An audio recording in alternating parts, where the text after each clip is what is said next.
Uttarakhand LT और lecturer से जुड़े सभी कंटेंट के लिए हमारे चैनल मैथस्थान ऑफिशियल को आज ही ज्वाइन करें। हेलो दोस्तों, क्या हाल है आप लोगों के। आई होप आप लोग बढ़िया होंगे। मैथस्थान ऑफिशियल में आपका फिर से बहुत बहुत स्वागत है। आई होप आपका दिन काफी बढ़िया जा रहा होगा। तो आज हम उत्तराखंड एलटी भर्ती परीक्षा के लिए 2024 की जो परीक्षा होनी है उसमें हमारी मैराथन का तीसरा पार्ट लेकर आए हैं। 25 क्वेश्चन की मैराथन हमारी जो चल रही है वो हर रोज चल रही है और इसमें जो है आज इसका थर्ड डे है। ठीक है, तो अगर आप हमारे चैनल पर नए हैं तो आप ये मॉक्स देकर अपना जो है एक प्रैक्टिस जो है उसको बूस्ट कर सकते हैं। इसी तरह के मॉक्स के लिए हमारे चैनल को सब्सक्राइब करिए और वीडियो को जो है पूरा एंड तक सॉल्व करिएगा। कोशिश ये करिएगा इसमें हर तरह के क्वेश्चन होंगे, इजी मॉडरेट हार्ड हर तरह के क्वेश्चन होंगे। तो आपको कोशिश ये करनी है कि इसमें ज्यादा से ज्यादा मार्क्स गेन करने और जो टाइम लिमिट मैं दूंगा उसके अंदर गेन करने। जब क्लास खत्म होगी तो क्लास खत्म होने के बाद में आपको ये भी बताना है कि आपका स्कोर कितना रहा। ठीक है, तो कमेंट में जरूर लिखकर बताइएगा। हम बिना किसी देरी के पहला क्वेश्चन आज स्टार्ट करते हैं। पहला क्वेश्चन जो है वो है हमारा बिल्कुल सही मैट्रिसेस से, है ना। तो मैट्रिसेस एंड डिटरमिनेंट का क्वेश्चन है। तो एलटी 2018 में ये क्वेश्चन आया था। क्वेश्चन में बोला क्या गया है, क्वेश्चन में बोला गया the system of linear equation x plus 2y plus 3z is equals to 1, 2x plus y plus 3z is equals to 2, x plus y plus 2z is equals to 3 has, मतलब इस समीकरण के, मतलब ये जो निकाय है ना सिस्टम ऑफ इक्वेशन, समीकरण निकाय के क्या कौन सा ऑप्शन ये सेटिस्फाई करता है। कोई हल नहीं है यानी नो सॉल्यूशन। ठीक है, अद्वितीय हल है यानी यूनिक सॉल्यूशन है, इनफाइनाइट मेनी सॉल्यूशन है यानी अपरिमित रूप से अनेक हल हैं, या नन ऑफ दीज। ठीक है, इनमें से कुछ नहीं है। तो देखिए इसको करने के लिए मैं आपको जो है मैं आपको दे रहा हूं 45 सेकंड, यानी 45 सेकंड में आपको ये बताना है कि इसका आंसर क्या होगा अपने अकॉर्डिंग। ठीक है, 45 सेकंड में इस क्वेश्चन को आपको सॉल्व करना है। थोड़ा सा स्पीड में आप करेंगे, वीडियो को पॉज करेंगे, वीडियो को पॉज करने के बाद में आपको क्या करना है, सीधा सीधा एक आंसर अपने दिमाग में रखना है। जो आंसर आपके दिमाग में रहेगा अगर वो हमारे ऑप्शन से मैच करा तो बहुत ही बढ़िया, बिंगो। नहीं करा तो कोई बात नहीं, हमारे पास में 24 और क्वेश्चन है, किसी ना किसी में तो मैच करेंगे ना। ठीक है, तो चलिए हम स्टार्ट कर लेते हैं। देखो इसको कैसे करना है, पहले इसको करने से पहले हमारे को ये पता होना चाहिए किसी भी समीकरण का जब भी मतलब ऐसे सिस्टम ऑफ इक्वेशन दे रखा होता है तो इसमें आपको याद होगा गॉस जॉर्डन रूल हम फॉलो करते हैं। गॉस जॉर्डन रूल जो होता है वो ये बताता है कि कोई भी अगर आपके पास में तीन इक्वेशन ऑफ लाइंस है तो वो क्या क्या नेचर फॉलो कर सकती हैं। तो हम क्या करते हैं, सबसे पहले कोई भी अगर मान लेते हैं आपको सिस्टम ऑफ इक्वेशन दे रखा तो हमारे को सबसे पहले चीज निकालनी होती है जिसको बोलते हैं हम डिटर्मिनेंट ऑफ ए। ए क्या होता है, कोफिशिएंट की एक मैट्रिक्स होती है, बताता हूं अभी क्या होती है। मैं अभी पहले कंडीशन बताता हूं। अगर determinant of a non zero हुआ तो याद रखिएगा उस केस में ए इनवर्स तो एग्जिस्ट करता है। ए इनवर्स क्या करता है, एग्जिस्ट करता है। पहली चीज तो ये है, ठीक है, एग्जिस्ट करता है। और इसके साथ साथ मैट्रिक्स इन्वर्टिबल होने के साथ साथ एक चीज और होता है कि इसका यूनिक सॉल्यूशन आता है। यानी यूनिक सॉल्यूशन किस केस में आता है, जब डिटर्मिनेंट नॉन जीरो हो जाए। ठीक है, दूसरा क्या होता है कि अगर मान लेते हैं डिटर्मिनेंट जीरो आ गया तो क्या होगा भाई, डिटर्मिनेंट जीरो हो गया तो एडजॉइंट ऑफ ए आप निकालना है आपको और इसकी मल्टीप्लाई करनी है बी के साथ में। तो इसमें दो केसेस हो सकते हैं, या तो जीरो आ सकता है या तो ये जीरो नहीं आ सकता। ठीक है, एडजॉइंट ऑफ ए या तो ये जीरो, ठीक है, नहीं आ सकता इनटू बी। ठीक है, तो अगर ये जीरो आ गया तो इसके होंगे इनफाइनाइट मैनी सॉल्यूशंस। ठीक है, इनफाइनाइट मैनी सॉल्यूशंस। ठीक है, अगर जीरो नहीं आया तो नो सॉल्यूशन। ठीक है, इतनी बात क्लियर है। ये हम कैसे कंपेयर करके निकालते हैं, अगर आपको याद होगा क्लास 10th में जब हम बच्चों को पढ़ाते हैं, है ना, तो हमने वो पढ़ा होगा कि भाई दो इक्वेशन जो होती हैं, अगर मान लेते हैं a1 by a2 is not equal to b1 by b2 होता है तो उस केस में क्या होता है, ए इनवर्स कह रहा हूँ, यूनिक सॉल्यूशन होता है और लाइन एक दूसरे में इंटरसेक्ट करती हैं आपस में। ठीक है, इनफाइनाइट मैनी सॉल्यूशन के लिए क्या होता था, a1 by a2 is equal to b1 by b2 is equal to c1 by c2 होता है ना। और इसमें हम ये बोलते थे लाइन जो है वो एक दूसरे पे कोइंसाइड कर रही है, यानी संपाती है एक दूसरे पर, है ना, यानी ओवरलैप कर रही है। तीसरा होता था a1 by a2 equal to b1 by b2 is not is equal to c1 by c2। ठीक है, c1 बाई c2। तो इसमें क्या होता था, लाइंस जो होती थी वो आपस में पैरेलल होती थी। अगर कोई दो लाइन पैरेलल है, मतलब सॉल्यूशन तभी निकलता है इक्वेशन ऑफ लाइन में, सॉल्यूशन तभी निकलता है दो लाइन के, जब भी कोई भी दो लाइन इंटरसेक्ट या आपस में टच कर रही हो तो ही उसका सॉल्यूशन कॉमन सॉल्यूशन निकल सकता है। यानी एक्स वाई की ऐसी कॉमन वैल्यू निकल सकती है जो दोनों लाइंस की इक्वेशन को सेटिस्फाई करे, या तीन लाइन पे भी, है ना। तो सॉल्यूशन तभी निकलेगा जब वो एक दूसरे पर टच करी होंगे। अगर लाइन पैरेलल है तो इसका मतलब वो टच ही नहीं करेंगी, है ना, और टच नहीं करेंगी, इनफाइनाइट तक टच नहीं करेंगी, तो इसमें सॉल्यूशन नहीं निकलता। तो ये जो कंडीशन है ना तीसरी वाली जो लिखी हुई है, पैरेलल लाइन की कंडीशन है। अब आपको करना क्या है, सबसे पहले मैंने आपको बोला कि इसमें आपको एक चीज करनी होती है कि आपको ए मैट्रिक्स बी मैट्रिक्स निकालनी पड़ती है। तो ए मैट्रिक्स होती क्या है, ए मैट्रिक्स होती है एक्चुअल में कुछ नहीं, बस ये जो आपको यहाँ पे कॉफिशिएंट दिख रहा है ना, इन कॉफिशिएंट की मैट्रिक्स होती है, जैसे 1 2 3 2 1 3, है ना। ये जो कॉफिशिएंट दिख रहे हैं, इन कॉफिशिएंट की जो मैट्रिक्स होती है, इसी को हम ए मैट्रिक्स बोलते हैं। तो अगर मैं इसका डिटर्मिनेंट निकालना चाहूं तो डिटर्मिनेंट में 1 2 3 2 1 3 और 1 1 2 निकालूंगा मैं, है ना। अब डिटर्मिनेंट ऑफ 1 2 3 2 1 3 1 1 2 निकालने के लिए हम कोई भी एक रो या कॉलम को ले लेते हैं। सपोज करो मैं इसको ले रहा हूँ, प्लस माइनस प्लस इसका सिंबल लिए मैंने, तो सबसे पहले 1 लूंगा और इसको छोड़ दूंगा, तो 1 2 2 माइनस 3, माइनस 2 लूंगा, इसको और इसको छोड़ दूंगा, 2 2 4 माइनस 3 हो जाएगा, और प्लस 3 लेंगे तो इसको छोड़ देंगे तो 2 1 2 माइनस 1 हो जाएगा, है ना। अब चेक करेंगे कि भाई ये जीरो आ रहा है या नॉन जीरो आ रहा है। नॉन जीरो आ रहा है तो पहले में ही आंसर खत्म हो गया हमारा, जीरो आ रहा है तो फिर थोड़ा सा और आगे करना पड़ेगा। तो 2 माइनस 3 होता है भाई माइनस का 1, तो ये माइनस का 1 हो गया, ठीक है। दूसरा होता है 2 इंटू 4 माइनस 3, 4 माइनस 3 1 होता है तो माइनस का 2 हो गया। अब तीसरा है 3 इंटू 2 माइनस 1, तो 1 हो गया। तो देखो माइनस 1 माइनस 2 प्लस 3, तो आंसर आ गया 0। इसका मतलब यह है कि ये इसका नो सॉल्यूशन वाला केस तो नहीं आ सकता, सॉरी नो सॉल्यूशन कह रहा हूँ, यूनिक सॉल्यूशन वाला केस तो नहीं आ सकता। तो इसका यूनिक सॉल्यूशन तो नहीं होगा, इसके या तो नो सॉल्यूशन हो सकता है या तो इनफाइनाइट मैनी सॉल्यूशन हो सकता है। तो अभी चेक करना पड़ेगा कि इसका इनफाइनाइट मैनी सॉल्यूशन आ रहा है, नो सॉल्यूशन आ रहा है। उसके लिए क्या करना है, आपको एडजॉइंट ऑफ ए निकालना है। एडजॉइंट ऑफ ए जो भी निकलेगा इसकी मल्टीप्लाई कर देनी है, किसके साथ में, बी के साथ में मल्टीप्लाई कर देनी है, ठीक है। तो एडजॉइंट ऑफ ए निकाल के इसकी बी से जैसी मल्टीप्लाई करोगे तो जो आंसर मिलेगा वो आपका फाइनल आंसर होगा। तो एडजॉइंट ऑफ ए और बी, बी क्या होता है, बी होती है इस ये जो कांस्टेंट पार्ट दिख रहा है ना, इन कांस्टेंट पार्ट की कॉलम मैट्रिक्स, ठीक है। तो आपको करना क्या है, एडजॉइंट ऑफ ए सबसे पहले निकालना है। चलिए एडजॉइंट ऑफ ए हम निकालते हैं और इसकी बी से यानी 1 2 3 से मल्टीप्लाई करेंगे हम। चलिए एडजॉइंट ऑफ ए कैसे निकालते थे मैं थोड़ा सा समझाता हूं आपको। देखो हमारे को उसके लिए क्या करना होता है, C11 निकालना होता है, यानी इसको छोड़ो, इसकी इससे मल्टीप्लाई, इसकी इससे मल्टीप्लाई करोगे, है ना, इसके इससे मल्टीप्लाई करोगे तो 2 माइनस 3 माइनस का 1 आ जाएगा, है ना। फिर C12 निकालना होता है, मतलब एडजॉइंट होता है क्या है एक्चुअल में, कोफैक्टर की मैट्रिक्स का ट्रांसपोज होता है। C12 यहाँ पे लिखोगे, C13 यहाँ पे लिखोगे, ऐसे। तो चलो करते हैं। C12 इसको छोड़ोगे, 2 2 4 में से 3 गया, 1 आएगा लेकिन माइनस का 1 लिखोगे आप उसको, ठीक है। फिर C13 निकालोगे, इसको छोड़ोगे, 2 एकम 2 और 1, ठीक है, ये मिला। अब C21 निकालोगे, इसको छोड़ोगे, 2 2 4 में से 3 गया, 1 मिला, माइनस का लिखेंगे लेकिन हम उसको। फिर C22 निकालेंगे हम, इसको छोड़ेंगे 2 माइनस 3, माइनस का 1 होता है। फिर C23 निकालेंगे हम, C23 मतलब इसको छोड़ा 1 माइनस 2, माइनस का 1 होता है लेकिन उसको हम प्लस का 1 लिख देंगे, ठीक है। उसके बाद में C31 इसको छोड़ा, इसकी इससे मल्टीप्लाई करी, 2 3 6 में से 3 गया, 6 में से 3 गया तो मिलेगा आपको 3। उसके बाद C31 के बाद में C32 इसको छोड़ेंगे, 3 माइनस 6 तो माइनस का 3 मिल जाएगा भाई, है ना। तो लेकिन उसको प्लस का कर दूंगा मैं। प्लस का क्यों कर रहा हूं मैं, उसका रीजन बता सकते हैं आप, क्योंकि वो 3 2 पोजीशन है, ठीक है। ऐसी C33 निकालेंगे तो इसको छोड़ेंगे, 1 माइनस 4 माइनस का 3 हो जाएगा। मल्टीप्लाई करना शुरू करेंगे, 1 इंटू 1 माइनस का 1, है ना, फिर माइनस का 2, फिर 3 जा कितना हो जाता है, 9 हो जाता है। तो मुझे एक चीज समझ में आ रही है, मैं नीचे वाले को भी मल्टीप्लाई करूंगा तो ये नॉन जीरो आ रहा है क्योंकि ये 6 आ रहा है, तो ये नॉन जीरो आएगा तो इसका मतलब इसका नो सॉल्यूशन होगा। Adjoint of A into B non zero आया तो इसके कितने सॉल्यूशन, कोई भी सॉल्यूशन काम नहीं करेगा, ठीक है। 0 आ जाता तो इनफाइनाइट मैनी सॉल्यूशन हम इसका लिख देते हैं। क्लियर है ये बात, समझ में आ गया, बढ़िया। अगर आपका नो सॉल्यूशन निकला तो आपका बिल्कुल करेक्ट आया है, ठीक है। बाकी कैलकुलेशन चेक कर लीजिएगा खुद, मेरे हिसाब से मैंने ठीक करी है, ठीक है। चलो नेक्स्ट क्वेश्चन पे आ जाए। नेक्स्ट क्वेश्चन देखो, अगेन मैंने मैट्रिक्स का आपको दिया है डिटर्मिनेंट का मिक्स करके। क्वेश्चन बहुत अच्छा क्वेश्चन है। क्वेश्चन में आपसे पूछा क्या गया है, पहले इस पे फोकस करिए और उसके बाद में आप ये बताइएगा कि आपका आंसर क्या निकल रहा है, ठीक है।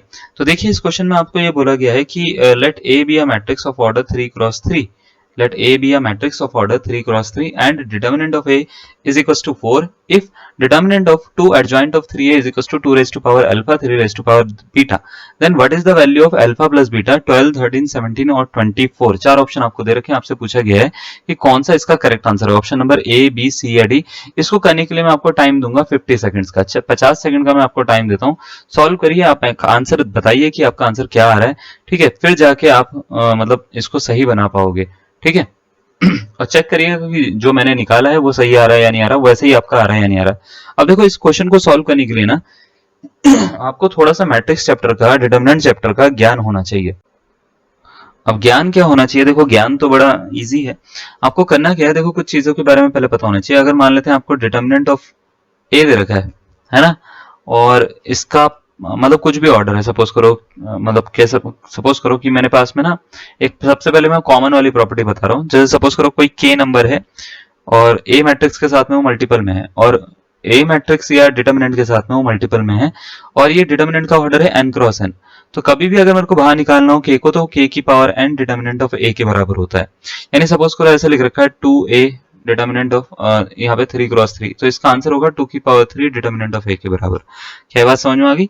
दूसरी प्रॉपर्टी देखिएगा, एडजॉइंट ऑफ, अगर मान लेते हैं आपको k कोई कांस्टेंट नंबर है और a बाहर निकालना है, और इसका ऑर्डर मैं दोबारा से ये बोल रहा हूँ n क्रॉस n ऑर्डर है, तो याद रखिएगा k बाहर निकलता है जब, तो एक पावर कम पे बाहर निकलता है और एडजॉइंट ऑफ a इसका आंसर आ जाता है, ठीक है। ऑर्डर वही रहेगा n क्रॉस n का, इसका तो ऑर्डर चेंज नहीं होता, लेकिन इस पे क्या होता है, एक पावर कम हो जाती है। जैसे इसमें क्या होता है, पावर सेम बाहर निकलती है, इसमें सेम बाहर नहीं निकलती जब भी एडजॉइंट होता है। तो एडजॉइंट के केस में एक कम पावर बाहर निकलती है, ठीक है।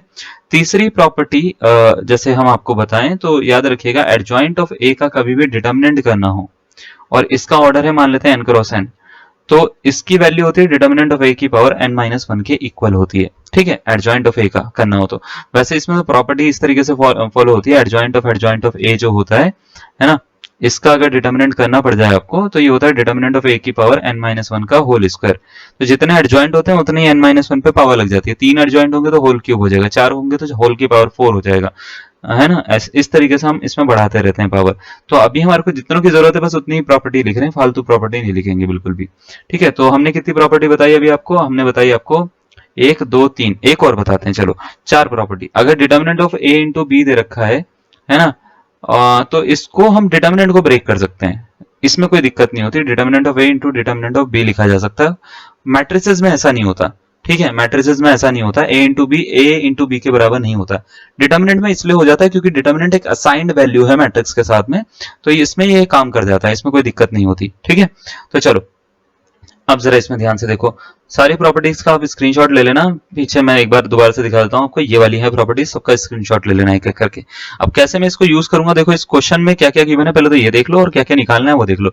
अल्फा बीटा निकालना है, और ये गिवन है डिटरमिनेंट ऑफ ए, मैट्रिक्स का ऑर्डर दे रखा है 3 क्रॉस 3 है, तो आपको 2 एडजॉइंट ऑफ 3a है ना इज इक्वल्स टू दे रखा है 2 raise to power alpha 3 raise to power beta. तो सबसे पहले तो मैं क्या करूंगा, इस 3 को बाहर निकालूंगा। इस 3 को कैसे बाहर निकालूंगा, कितना ऑर्डर है इसका, 3 क्रॉस 3, बाहर निकल के कितना ऑर्डर हो जाएगा, 2, है ना। तो मतलब पावर कितनी हो जाएगी, 3 की पावर 3 माइनस 1 हो जाएगी, जैसे k की पावर n-1 होता है। तो एडजॉइंट ऑफ a हो गया। क्या बात समझ में आ रही है, कैसे कर रहे हैं, 2 raise to power alpha 3 raise to power beta के बराबर है, ठीक है, 3 रेज़ टू पावर बीटा के बराबर है। अब क्या करेंगे, 3 का स्क्वायर बन रहा है, ये 3 का स्क्वायर है और ये क्या है, 2 है, और यहाँ पे मैट्रिक्स का जो ऑर्डर है, डिटरमिनेंट का जो ऑर्डर है वो 3 क्रॉस 3 है, तो इनको बाहर निकालूंगा तो 2 की पावर 3 बाहर निकलेगा इंटू 3 के स्क्वायर की पावर 3 बाहर निकलेगा, और determinant of adjoint of A ऐसा हो जाएगा, ये हो जाएगा 2 raise to power alpha 3 raise to power beta के बराबर। क्या बात ठीक है, समझ में आ रही है।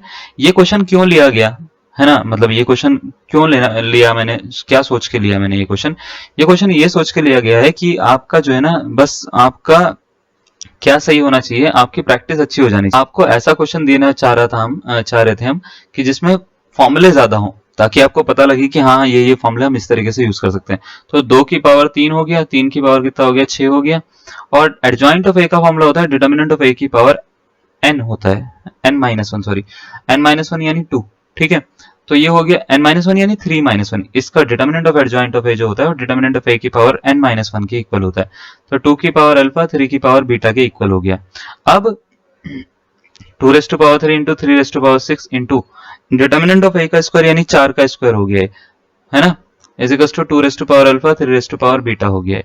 ठीक है, तो 2 का क्यूब इंटू 3⁻6 इंटू इसको लिख सकता हूं मैं 2 का स्क्वायर यानी 2 की पावर 4 है ना, 4 चौक 16, 2 की पावर 4 भी 16 ही होता है। 2⁻α 3⁻β के बराबर हो गया। तो 2 की पावर टोटल बन कितना रहा है 7, 3 की पावर कितना बन रहा है 6, 2⁻α 3⁻β के बराबर हो गया। तो आपसे अल्फा कितना मिल रहा है 7 मिल रहा है, बीटा कितना मिल रहा है 6 मिल रहा है। कंपेयर करने पे देखो दिख रहा है ना। तो अल्फा प्लस बीटा पूछा गया है, तो ये हो गया 7 प्लस 6, 7 और 6 कितना होता है भाई 13 होता है। तो 13 इसका क्या हो गया, correct answer option number B.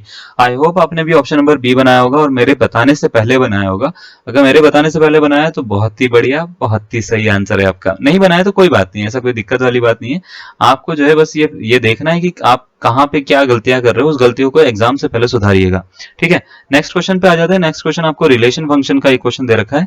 अभी तक के किसी भी सेट में हमने रिलेशन फंक्शन का क्वेश्चन नहीं डाला था, तो इसलिए इस वाले सेट में हमने डाल दिया है ताकि आपको पता लगे कि आपने ये वाला चैप्टर भी ढंग से पढ़ा है या नहीं पढ़ा है। और इसमें मैंने बहुत सारे ऐसे क्वेश्चन डाले जो पुराने सेट में नहीं डाले थे, तो आपको वैरायटी मिल जाएगी काफी। ठीक है, इससे आपका क्विक रिविजन होगा। जैसे एक क्वेश्चन हम यहाँ पे क्या बोल रखा है, let R be the relation defined on a set 1 2 3 4 such that R is equals to दे रखा है 1 1 1 2 2 2 4 4 1 3 3 3 3 2। तो आपसे पूछा गया है कि ये R कैसा है, रिफ्लेक्सिव सिमेट्रिक है, रिफ्लेक्सिव ट्रांजिटिव है, सिमेट्रिक ट्रांजिटिव है या सिमेट्रिक है। 4 ऑप्शन आपको दे रखे हैं। आपसे पूछा है कौन सा इसका करेक्ट आंसर है। 30 सेकंड का मैं इसको टाइम दूंगा बस आपको करने के लिए। 30 सेकंड का टाइम क्यों दूंगा, ये बहुत ही इजी क्वेश्चन है इसलिए दूंगा। ठीक है, देखो R क्या दे रखा है पहले तो ये देख लेते हैं। सेट है आपके पास में, मान लेते हैं सेट का नाम है A 1 2 3 4। ठीक है, R क्या दे रखा है, R दे रखा है आपको 1 1 1 2 2 2 4 4 है ना, 1 3 3 3 और 3 2। ठीक है, ये दे रखा है आपको। तो अगर आपसे पूछा जाता है कि रिफ्लेक्सिव है या नहीं है, रिफ्लेक्सिव की कंडीशन क्या होती है, सबसे पहले तो ये देखिए। ठीक है, 2 ऑप्शन रिफ्लेक्सिव के है ना, 3 ऑप्शन सिमेट्रिक के हैं, इसमें भी सिमेट्रिक, इसमें भी सिमेट्रिक, इसमें भी सिमेट्रिक। ठीक है, उसके बाद में मैं सिमेट्रिक चेक करूंगा। ठीक है, तो रिफ्लेक्सिव की कंडीशन क्या होती है कि भैया अगर मान लेते हैं कि आर कोई रिलेशन है तो A, जो है वो आर को बिलोंग करना चाहिए for every A belongs to capital A, है ना, यानी सभी A के लिए इनका डबलेट होने चाहिए यहाँ पे। तो अगर 1 है तो 1 1 है क्या यहाँ पे, 2 है तो 2 2 है क्या यहाँ पे, 3 है तो 3 3 है क्या यहाँ पे, 4 है तो 4 4 है क्या यहाँ पे। तो सबके अगर डबलेट है तो इसका मतलब क्या है, R जो है वो रिफ्लेक्सिव है। ठीक है, ये कैसा है, ये तो रिफ्लेक्सिव हो गया। ठीक है, सिमेट्रिक के लिए क्या होता है, सिमेट्रिक अगर चेक करना है आपको तो आपको क्या करना होता है, A, मान के चलते हो आप, है ना, मान के ये चलते हो कि A, B जो है वो बिलोंग कर रहा है R को, और इसका उल्टा चेक करते हो आप कि B, A बिलोंग कर रहा है या नहीं कर रहा है R को, for every A, B belongs to R, है ना।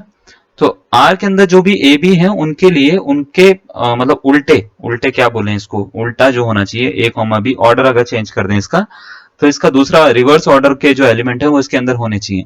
तो 1 1 का उल्टा तो 1 1 ही होता है, 1 2 का उल्टा होता है 2 1। सपोज करो मैंने चेक करा, मैंने माना कि 1 2 जो है वो बिलोंग कर रहा है आर को, तो क्या इसका उल्टा 2 1 है यहाँ पे, नहीं है है ना, 2 1 नहीं है। तो 2 1 तो नहीं है इसमें, बिलोंग कर रहा है आर को, तो इसका मतलब यह है R is not symmetric, R is not symmetric. अब देखो रिफ्लेक्सिव आ गया, सिमेट्रिक नहीं आया, तो पहला वाला ऑप्शन तो नहीं हो सकता इसका। रिफ्लेक्सिव आया, सिमेट्रिक नहीं आया, सिमेट्रिक तो सेकंड वाले थर्ड वाले में बोल रखा है, ये भी नहीं हो सकता। सिमेट्रिक फोर्थ वाले में बोल रखा है, ये भी नहीं हो सकता। तो बचा कौन सा, ऑप्शन नंबर बी इसका करेक्ट आंसर। इसमें बोल रहे रिफ्लेक्सिव और ट्रांजिटिव है ये, और ट्रांजिटिव है ये। अगर आप इसको देखोगे ना, 1 2 है, 2 से स्टार्ट होने वाला कोई लो 2 2, तो 1 2 इसमें होना चाहिए। 1 3 है, 3 3 है तो 1 3 होना चाहिए, 1 3 है, 3 2 है तो 1 2 होना चाहिए, बिल्कुल है इसमें। तो ये ट्रांजिटिव है। ठीक है, अब आप बोलेंगे 4 4 पे, तो 4 4 पे जब आपको स्टार्टिंग का एलिमेंट ना मिले सेकंड वाला, तो उस पे चेक ही नहीं करते ट्रांजिटिविटी। ठीक है, तो याद रखिएगा वो ट्रांजिटिव है। क्लियर है, कोई डाउट? चलो, तो अगर आपका ऑप्शन नंबर बी निकला, बढ़िया। नेक्स्ट क्वेश्चन पे आ जाते हैं। नेक्स्ट क्वेश्चन जो है आपको डोमेन ऑफ अ फंक्शन से दे रखा है, आपसे पूछा गया है, मतलब फंक्शन चैप्टर से दे रखा है, आपसे पूछा है इस फंक्शन का डोमेन क्या होगा।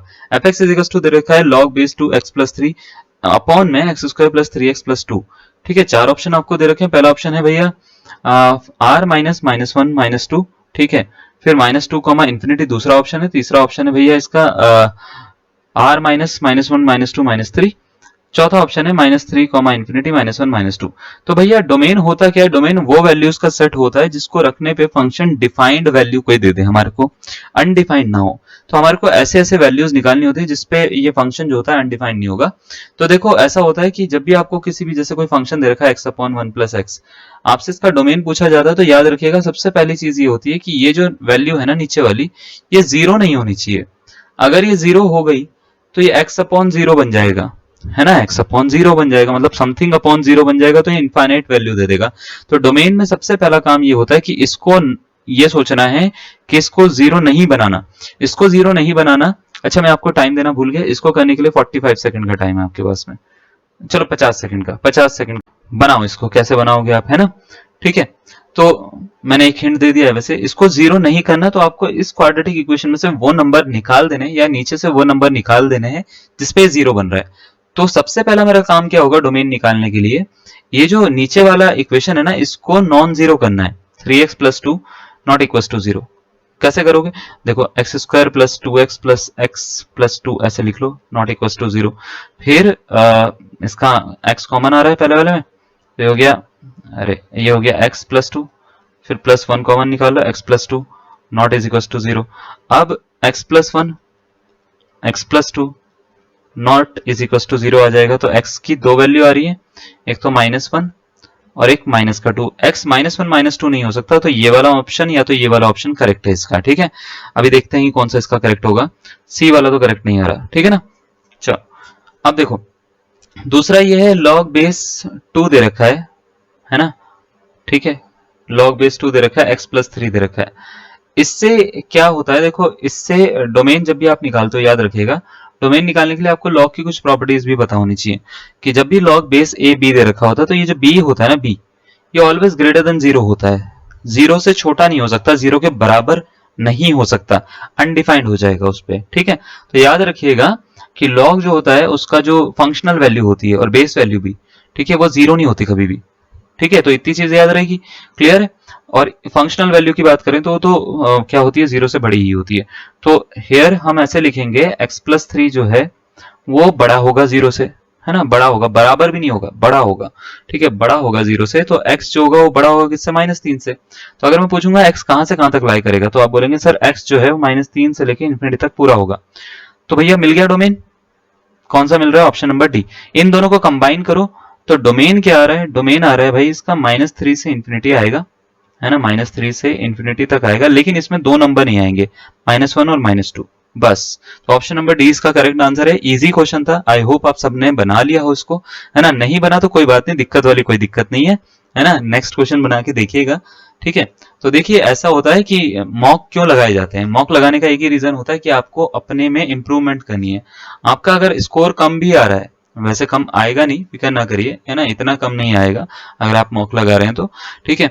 लेकिन अगर कम भी आ रहा है तो उसमें कोई दिक्कत वाली बात नहीं है। आपको मतलब उसके लिए ना आपको सोचना यह है कि आपको एनालिसिस करना है कि भाई क्या गलती हो रही है, कौन से चैप्टर में गड़बड़ हो रही है, ठीक है। जब आपने फाइंड आउट कर लिया वो, तो आप उस पर काम कर पाओगे, ठीक है। इसलिए ही इसको दिया जा रहा है, क्लियर है। चलो नेक्स्ट देखो, अब आपसे बोल रखा है the distinct eigen value of the matrix, ठीक है, 1 1 0 1 1 0 0 0 0 आर, ठीक है भाई। कैरेक्टरिस्टिक्स रूट्स निकालने आइगन वैल्यू का यूज करके, भाई बताओ क्या होगा, ठीक है। द डिस्टिंक्ट आइगन वैल्यू मतलब ये आपको चार ऑप्शन दे रखे हैं, 0 1, ठीक है, 1 -1 0 2 1 2। आपसे पूछा है कौन कौन से होंगे, मुझे पता है, मेरे को निकालने आते हैं इसके रूट्स, कैसे निकालने हैं देखो मैं अभी बताऊंगा। पहले मैं आपको टाइम लिमिट देता हूँ, इसको टाइम लिमिट में देता हूँ आपको 50 सेकेंड। 50 सेकंड में इस क्वेश्चन को आपको सॉल्व करना है, 50 सेकंड में आप इसको सॉल्व करिए, ठीक है। कैसे करोगे बताइएगा। मैंने आपको पहले भी बताया होगा कि जब मैट्रिसेस एंड डिटरमिनेंट की क्लासेस ली हैं आपकी, तो आपको ये बताया गया है कि कैसे हम कैरेक्टरिस्टिक रूट्स निकालते हैं। और लीनियर अलजेब्रा में भी आपको ये सब कुछ चीजें, सारी की सारी चीजें मतलब क्लियर करी गई थी स्टार्टिंग में, मतलब जो स्टार्टिंग के लेक्चर थे उसमें बताया गया था। तो हमने ये बोला था a - λI, है ना, जीरो के बराबर रखो तो लैम्डा की फॉर्म में एक इक्वेशन आ जाएगी आपके पास में। तो कुछ नहीं करना, ए ये इस मैट्रिक्स को ए मान लो, लैम्डा आई मैट्रिक्स जो हो जाती है वो क्या हो जाती है, आइडेंटिटी मैट्रिक्स हो जाती है। तो ए माइनस पहले तो लैम्डा आई हम निकालते हैं। तो ए की वैल्यू कितनी है, ए की वैल्यू है भैया ये 1 1 0 1 1 0 0 0 0 माइनस लेमडा आई का मतलब होता है 1 0 0 0 1 0 होता था ना, और 0 0 1 होता था, उसकी लेमडा से मल्टीप्लाई कर दो, है ना, तो जो भी आएगा उसका डिटर्मिनेंट निकाल दो, इज इक्वल टू 0 कर दो। तो देखो पहले तो इसको माइनस करूंगा तो 1 माइनस लेमडा हो जाएगा, 1 हो जाएगा, 0 हो जाएगा, 0 हो जाएगा, 1 माइनस लेमडा हो जाएगा। मैं कहाँ लिखूं, यहाँ पे नहीं लिख रहा हूं, मैं ऊपर लिख देता हूं, ठीक है, थोड़ा जगह बढ़ेगी। तो देखो इसको ऐसे लिख सकते हैं हम, determinant of 1 minus lambda 1 0 1 1 minus lambda 0 0 0 minus lambda is equal to 0, ठीक है, हम ऐसे लिख सकते हैं। और अब इसको ना सॉल्व करेंगे, ठीक है, सॉल्व कैसे करेंगे, किसी भी एक रो या कॉलम के अबाउट इसको डिटर्मिनेंट को ले लो, मैं ये वाले के अबाउट ले लेता हूँ, तो इस वाले के अबाउट लूंगा, देखो ये 0 0 0 ये तो खत्म, तीसरे वाले के अबाउट ले लो, इसको छोड़ा, इसकी इधर इसकी इधर, तो माइनस लेमडा इसकी इससे मल्टीप्लाई करी, 1 माइनस लेमडा का होल स्क्वायर बन गया, ठीक है, -1 हो गया, 1 इंटू 1 इज इक्वल टू क्या कर दो, 0 के कर दो। अब इसको आप चाहो तो और ओपन भी कर सकते हो, ऐसी कोई दिक्कत वाली बात नहीं है। तो देखो बड़ा आसान सा तरीका होता है ओपन करने का। ओपन कैसे करेंगे, ओपन करने के लिए आपको क्या करना है, a माइनस बी का होल स्क्वायर का फॉर्मूला लगा देना है, ये माइनस को उधर शिफ्ट कर दो, कोई दिक्कत नहीं है, चलेगा। तो ये लेमडा हो गया, लेमडा को तो कर नहीं सकते, a square plus B square minus 2ab, है ना, ऐसा बनेगा, -1 और इज इक्वल टू 0, इससे इसको काट दो, और इस लेमडा के अंदर मल्टीप्लाई करना चाहो तो कर दो, वरना इस लेमडा को भी बाहर निकालो, छोड़ो बाहर निकालो, तो लेमडा स्क्वायर हो जाएगा, तो ये हो गया लेमडा -2, है ना, इज इक्वल टू 0। तो हमारे पास में मिला क्या, हमारे को ये मिला है लेमडा की दो वैल्यू, एक तो 0 मिल गई, एक इससे मिल गई 2, तो ऑप्शन नंबर कौन सा, सी इसका करेक्ट आंसर हो गया। बस इतना सा काम आपको करना था, समझ में आया, बहुत इजी था, है ना। आई होप आपने भी ऑप्शन नंबर सी ही बनाया होगा इसका आंसर, क्लियर है। चलो नेक्स्ट क्वेश्चन पे बढ़ जाते हैं हम। नेक्स्ट क्वेश्चन जो है वो आपको दे रखा है वेक्टर से, ठीक है, वेक्टर एनालिसिस का एक क्वेश्चन है। क्वेश्चन में बोल रखा है the value of I cap dot J cross के प्लस जे कैप डॉट के क्रॉस आई प्लस के cap dot I cross J is, ठीक है, क्या होगी, 0 होगी, 1 होगी, 2 होगी या 3 होगी। चार ऑप्शन आपको दे रखे हैं, बनाइए इसको। कितनी बार आ रखा है, 1 2 3 4 बार आ रखा है भाई, ये अलग अलग जगह पे पूछा गया है क्वेश्चन। आपके पास दोबारा से आ जाए तो आपके तो मजे आ जाएंगे ठीक है, बस वो मजे ही तो चाहिए हमारे को। देखो तो इसको कैसे करते हैं मैं आपको थोड़ा सा बताऊंगा, पहले आपको मैं 30 सेकंड का टाइम दे देता हूँ इसको करने के लिए ना, 30 सेकंड में बन जाएगा, ज्यादा टफ क्वेश्चन नहीं है, ठीक है, बनाना। देखो मैं पहले आपको ये बता देता हूँ, आई डॉट आई कभी निकालना हो या जे डॉट जे निकालना हो, है ना, या के डॉट के निकालना हो, है ना, तो इसकी वैल्यू ऑलवेज 1 होती है, याद रखिएगा। आई के साथ में अगर मैं जे का डॉट प्रोडक्ट करूंगा तो वो 0 दे देगा, ठीक है। फिर हम एक साइक्लिक ऑर्डर फॉलो करते हैं। साइक्लिक ऑर्डर क्या होता है, जैसे मान लेते हैं, सपोज करो मैंने आई लिखा है, यहाँ पे जे लिखा है, फिर मैंने यहाँ पे मान लेते हैं के लिखा है, ठीक है। तो साइक्लिक ऑर्डर ये कहता है कि अगर मान लेते हैं आप आई क्रॉस जे निकाल रहे हो, सपोज करो आई क्रॉस जे निकाल रहे हो, तो इसकी वैल्यू के होती है, मतलब इसका इसके साथ में क्रॉस प्रोडक्ट कर रहे हो तो आंसर क्या आएगा, ये वाला आ जाएगा, तीसरा वाला, ठीक है। अगर मान लेते हैं आप जे क्रॉस के निकाल रहे हो, देखो मैं ऑर्डर में चल रहा हूँ इसी में, जे क्रॉस के निकाल रहे हो तो इसकी वैल्यू क्या होती है, आई होती है, ठीक है। आई कैप, मैं कैप बोलना भूल जाता हूँ कई बार, तो के क्रॉस आई निकाल रहे हो अगर आप, ठीक है, तो इसकी वैल्यू क्या होती है भाई, जे कैप होती है। उल्टा करोगे तो माइनस में आ जाएगा, बस जैसे आप जे क्रॉस आई निकालोगे तो माइनस का के कैप हो जाता है, बस इतना सा आपको ध्यान देना है।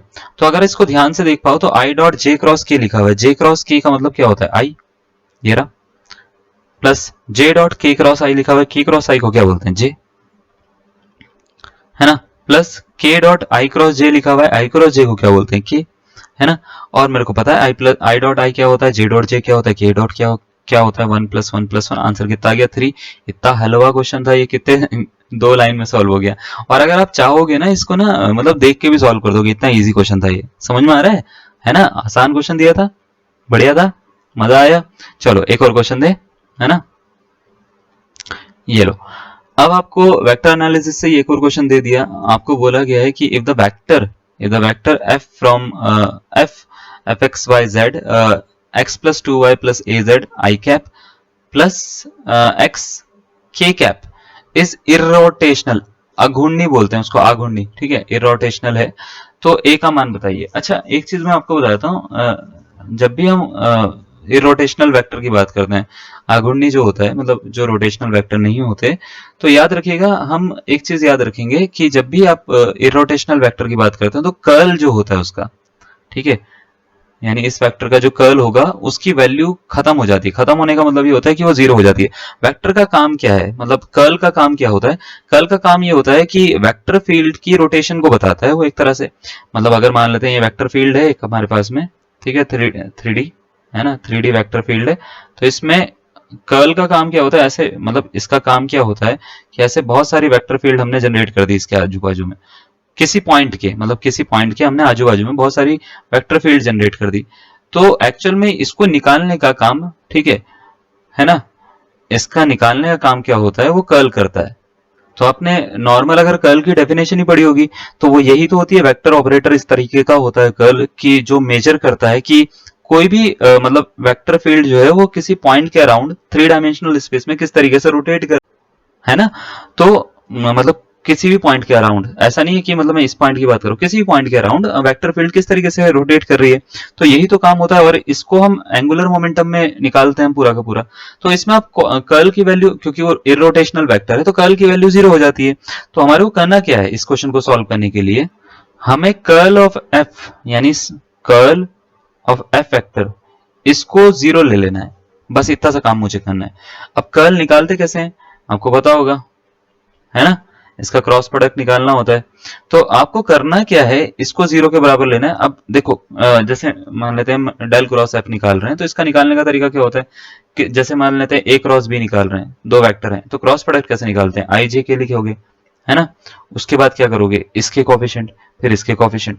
तो आपको करना क्या होता है, जैसे अगर मैं डेल क्रॉस एफ निकाल रहा हूं तो आई जे के लिखूंगा, सबसे पहले मैं आई लिखूंगा, यहाँ पे जे लिखूंगा, है ना, यहाँ पे के लिखूंगा। उसके बाद में मैं क्या करूंगा, सबसे पहले डेल बाय डेल एक्स लिखूंगा मैं इसके लिए, है ना। उसके बाद में क्या करूंगा, डेल वाई लिखूंगा। उसके बाद क्या करूंगा, डेल बाय डेल जेड लिखूंगा।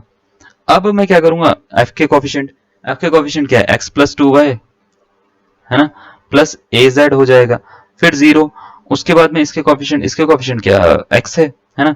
इसको किसके बराबर रख दूंगा, जीरो के बराबर। तो बस अब मेरे को इसको सॉल्व करना है, सॉल्व करके जो आंसर मिलेगा वो हमारा आंसर होगा। जैसे जनरली हम सॉल्व करते हैं डिटर्मिनेंट को, वैसे ही सॉल्व करना है, प्लस माइनस प्लस लगा के, और हमारा आंसर आ जाएगा। देखो इसको इसको छोड़ेंगे, इसकी इससे मल्टीप्लाई, इसकी इससे मल्टीप्लाई, का मतलब ये होता है कि एक्चुअल में मेरे को आई कैप लिखना है, ठीक है। उसके बाद में मेरे को मतलब डेल बाय डेल वाई करना है, मेरे को एक्स का माइनस कर देना है जीरो, ऐसे याद रखो। फिर माइनस जे कैप लिखना है, और उसके बाद में मेरे को क्या करना है, इसको इसको छोड़ना है, del by del X, X का करना है, और इसका इसके साथ में करना है, यानी माइनस लगा के डेल बाय डेल जेड, है ना, किसका, x plus two y plus a z, z यहाँ पे लिख रहा हूं मैं, चलेगा, ठीक है। प्लस के कैप लगाऊंगा मैं यहाँ पे। फिर अब देखो इसको इसको छोड़ेंगे, ये हो गया जीरो, minus del by del y, है ना, किसका, x plus two y plus a z का, ठीक है। और इसको किसके बराबर रखूंगा, जीरो के बराबर। तो देखो एक्चुअल में पार्शियल डेरिवेटिव कर रहा हूं y के रिस्पेक्ट में x का, तो ये तो जीरो हो गया, खत्म पहला वाला। दूसरा देखो ये वन हो गया, ये जीरो, ये a इंटू जेड है, तो a इंटू वन, तो एक्चुअल में ये माइनस का j कैप, और ये वन माइनस a बन रहा है। क्या आप ये समझ पा रहे हो मैं क्या कर रहा हूं, है ना, वन माइनस a इसका बनेगा, ठीक है। अब इसको देखो प्लस k कैप, ठीक है, तो जीरो तो ये हो गया, और ये आ रहा है माइनस का टू। मतलब ये माइनस का टू कैसे, मतलब मैं आपको समझा पाऊं अगर, तो इसको अंदर मल्टीप्लाई करा है मैंने एक तरह, है ना, तो माइनस का two is equal to zero. तो अब मैं क्या कर रहा हूँ, क्योंकि मेरे को a की वैल्यू निकालनी है, और a की वैल्यू निकालने के लिए मेरे को ये पता है कि अगर मान लेते हैं i डॉट जीरो लिखा हुआ है, j डॉट ये लिखा हुआ है, k के साथ में ये लिखा हुआ है, तो इसका मतलब i component, j component, k component को हम इसके इक्वल लिख सकते हैं। तो हम क्या करेंगे, वन माइनस a को जीरो के इक्वल लिख देंगे, तो a की वैल्यू कितनी आ जाएगी, वन। तो ऑप्शन नंबर अगर हम बात करें 20 का क्या हो जाएगा, करेक्ट आंसर हो जाएगा। क्लियर है ये बात, कैसे करा हमने, समझ में आ रहा है, बहुत अच्छी बात। चलिए वो अगर समझ में आया तो ये नेक्स्ट क्वेश्चन आपको दे रहे हैं। क्वेश्चन है एलटी 2018 का। अब ये उत्तराखंड एलटी का है या दूसरा एलटी का है वो तो मुझे नहीं पता, ठीक है, क्योंकि 2018 में उत्तराखंड एलटी में मैंने ये वाला क्वेश्चन शायद नहीं देखा है। तो एलटी का है तो हो सकता है किसी और स्टेट का हो, ठीक है, उससे कोई फर्क नहीं पड़ता, क्योंकि ये प्रीवियस ईयर क्वेश्चन है तो आप इसको सॉल्व जरूर करेंगे। आपको बोल रखा है X N is equal to cos pi by two raise to power N plus iota sine pi by two raise to power N, N belongs to capital N, natural number, then limit x tends to n tends to infinity, x1 x2 x3 xn की value क्या होगी, limit का question है और complex number की form में है। बहुत इजी क्वेश्चन है, टफ नहीं है। चार ऑप्शन आपको दे रखे हैं, 0 होगा, -1 होगा, 1 होगा या 2 होगा। आपसे पूछा है कौन सा इसका करेक्ट आंसर होगा। क्वेश्चन करने के लिए मैं आपको टाइम जरूर दूंगा, इसके लिए मैं दूंगा आपको 60 सेकंड का टाइम। 60 सेकंड में आपको इस क्वेश्चन को सॉल्व करना है, यानी मैंने ज्यादा टाइम दिया इसको करने के लिए। आपको ज्यादा इसलिए दिया है क्योंकि इसमें टाइम लगेगा थोड़ा सा ना आपको करने में। तो आप इसको सॉल्व करिए, सॉल्व करके एक दिमाग में अपने एक आंसर रखिए कि भाई option number A B C या डी में से सर ये एक आंसर इसका हो सकता है। ठीक है, आंसर बनाइए और अगर आपका आंसर मेरे से मैच करता है तो बहुत ही बढ़िया, नहीं करता तो कोई बात नहीं। ठीक है, फिर हम देखते हैं कि कैसे करना है इसको। तो देखो इसको कैसे करना है पहले मैं आपको समझाता हूँ। ठीक है, इसको करने के लिए देखो क्या करना पड़ेगा आपको। क्वेश्चन दे रखा है एक्सन, है ना, एक्सन दे रखा है आपको cos pi by 2 raise to power n plus iota sine pi by 2 raise to power n। और आपको वैल्यू किसकी निकालनी है, आपको वैल्यू n जो है वो नेचुरल नंबर है कोई, वैल्यू आपको किसकी निकालनी है, आपको वैल्यू निकालनी है कि भाई limit n tends to infinity, है ना, और x1 x2 है ना, मल्टीप्लाई में शायद ये है ना, x1 into x2 into x3 into dot dot dot xn की वैल्यू क्या होगी, आपसे ये पूछा गया है। तो इसकी वैल्यू क्या होगी अगर आपको पता लगानी है तो पहले तो आप क्या करो, आप क्या करो, मतलब सीधा सीधा अगर मैं तरीके से समझाऊं आपको, तो आपने एक वो पढ़ा है रूल, क्या बोलते थे उसको, कौन सा रूल होता था वो, आइलर फॉर्म वाला, याद है कि हम ऐसे बढ़ा देते हैं, अब cos θ1 प्लस आइटा साइन θ1 दे रखा हो कभी, है ना, या इसके मल्टीप्लाई में cos θ2 प्लस आइटा साइन θ2 दे रखा हो, है ना, और फिर ऐसे करते करते करते करते cos θn plus iota sine θn दे रखा हो, है ना। तो इसको हम ऐसे लिख सकते हैं cos θ1 θ2 ऐसे करके θn, है ना, प्लस आइटा साइन θ1 से लेके θn तक हम लिख सकते हैं प्लस करके θn तक। ये पढ़ा है ये वाला, है ना, आइलर का फॉर्मूला है ये। ठीक है, तो बस यही काम ना मैं यहाँ पे करने वाला हूँ। अब देखो इस फॉर्मूले को कैसे यूज करूंगा मैं आपको बताता हूँ।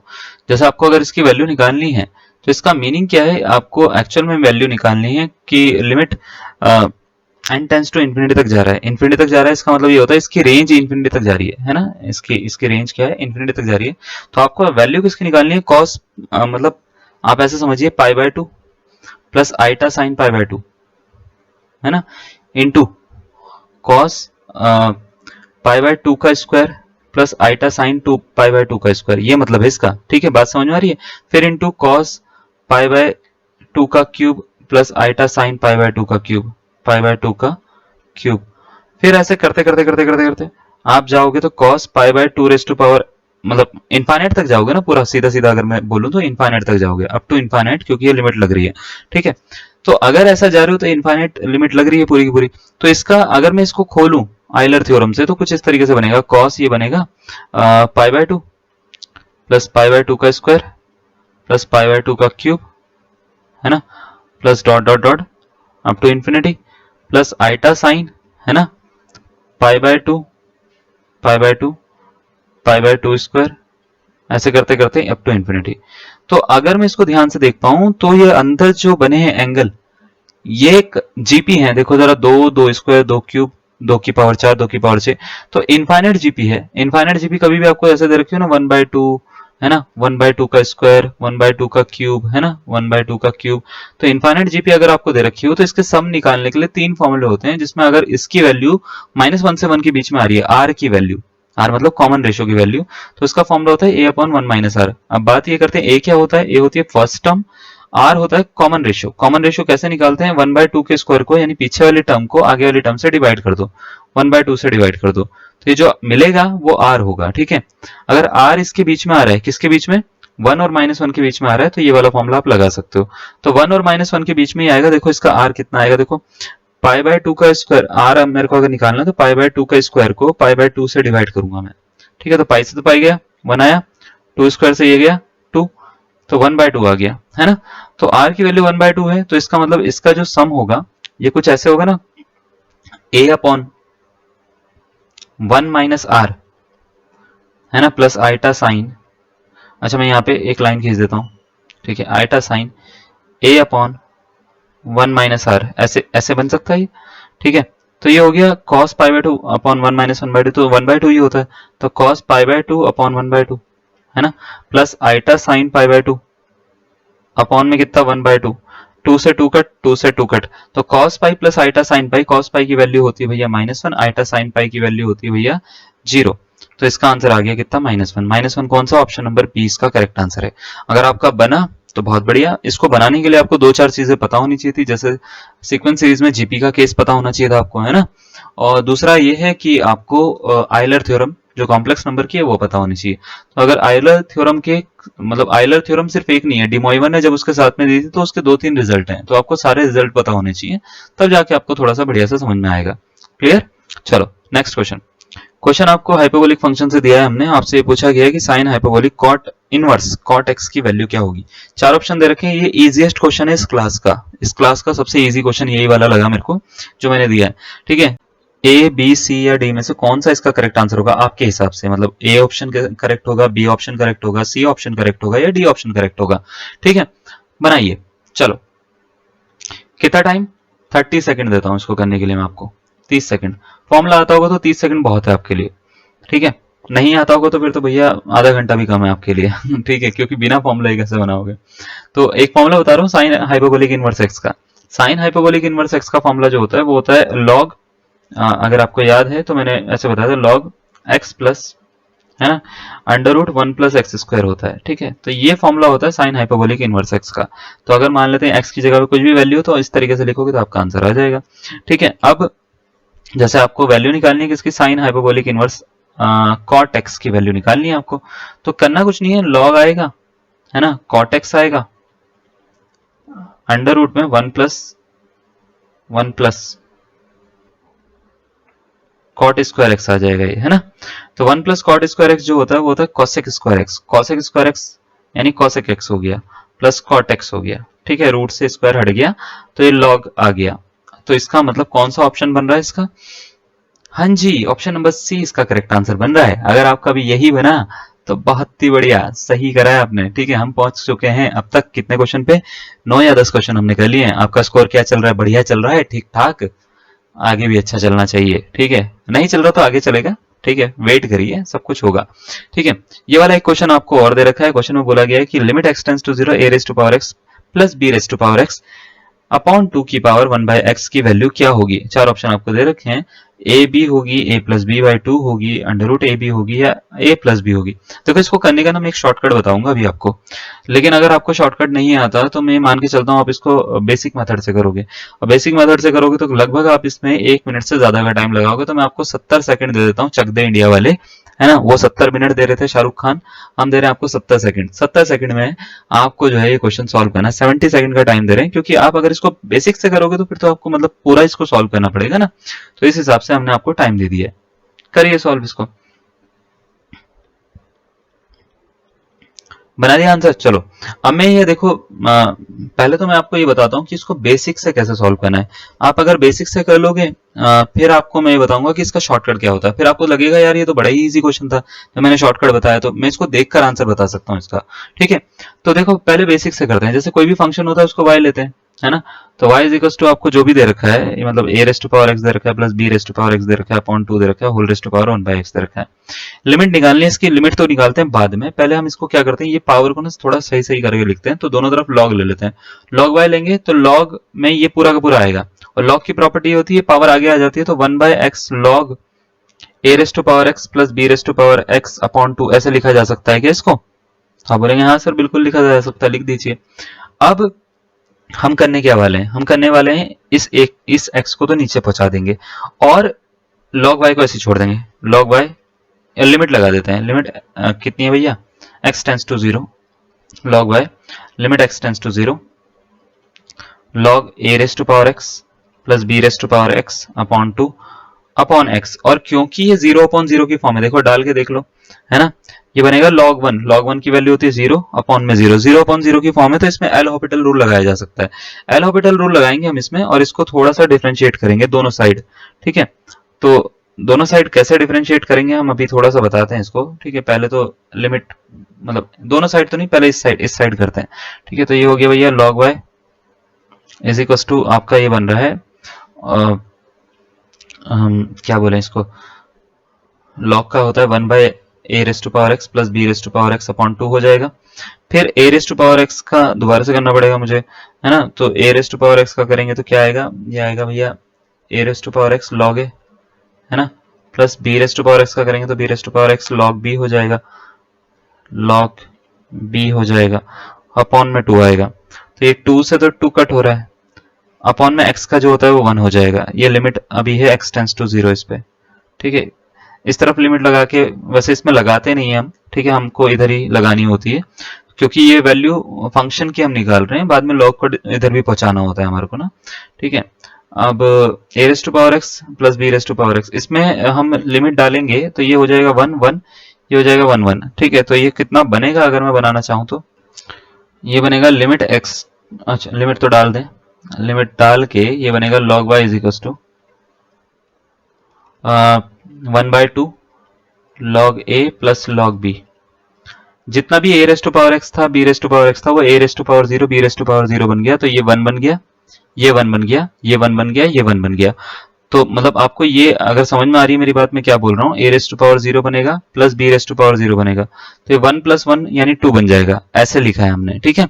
तो ऐसे लिखने के बाद में ये बन रहा है आपका log ab, समझ में आ रही है बात, log ab बन रहा है, और इसकी पावर क्या बन रही है भैया, इसकी पावर बन रही है 1/2। तो हम इसको थोड़ा सा और सॉल्व कर लेते हैं, इसको इधर पहुंचाएंगे, तो अभी पहले तो इसको लिख लेते हैं log y is equal to power को ऊपर पहुंचाएंगे, इन दोनों में log की मल्टीप्लाई की प्रॉपर्टी log ab, ऐसे लिख सकते हैं हम इसको, log a plus log ab को, और पावर को ऊपर लेके जा सकते हैं। तो आप देख पा रहे होंगे कि मेरे पास में कौन सा आंसर आ रहा है ना, ऑप्शन नंबर सी। तो y की वैल्यू क्या आ गई, y की वैल्यू आ गई ab की पावर 1/2।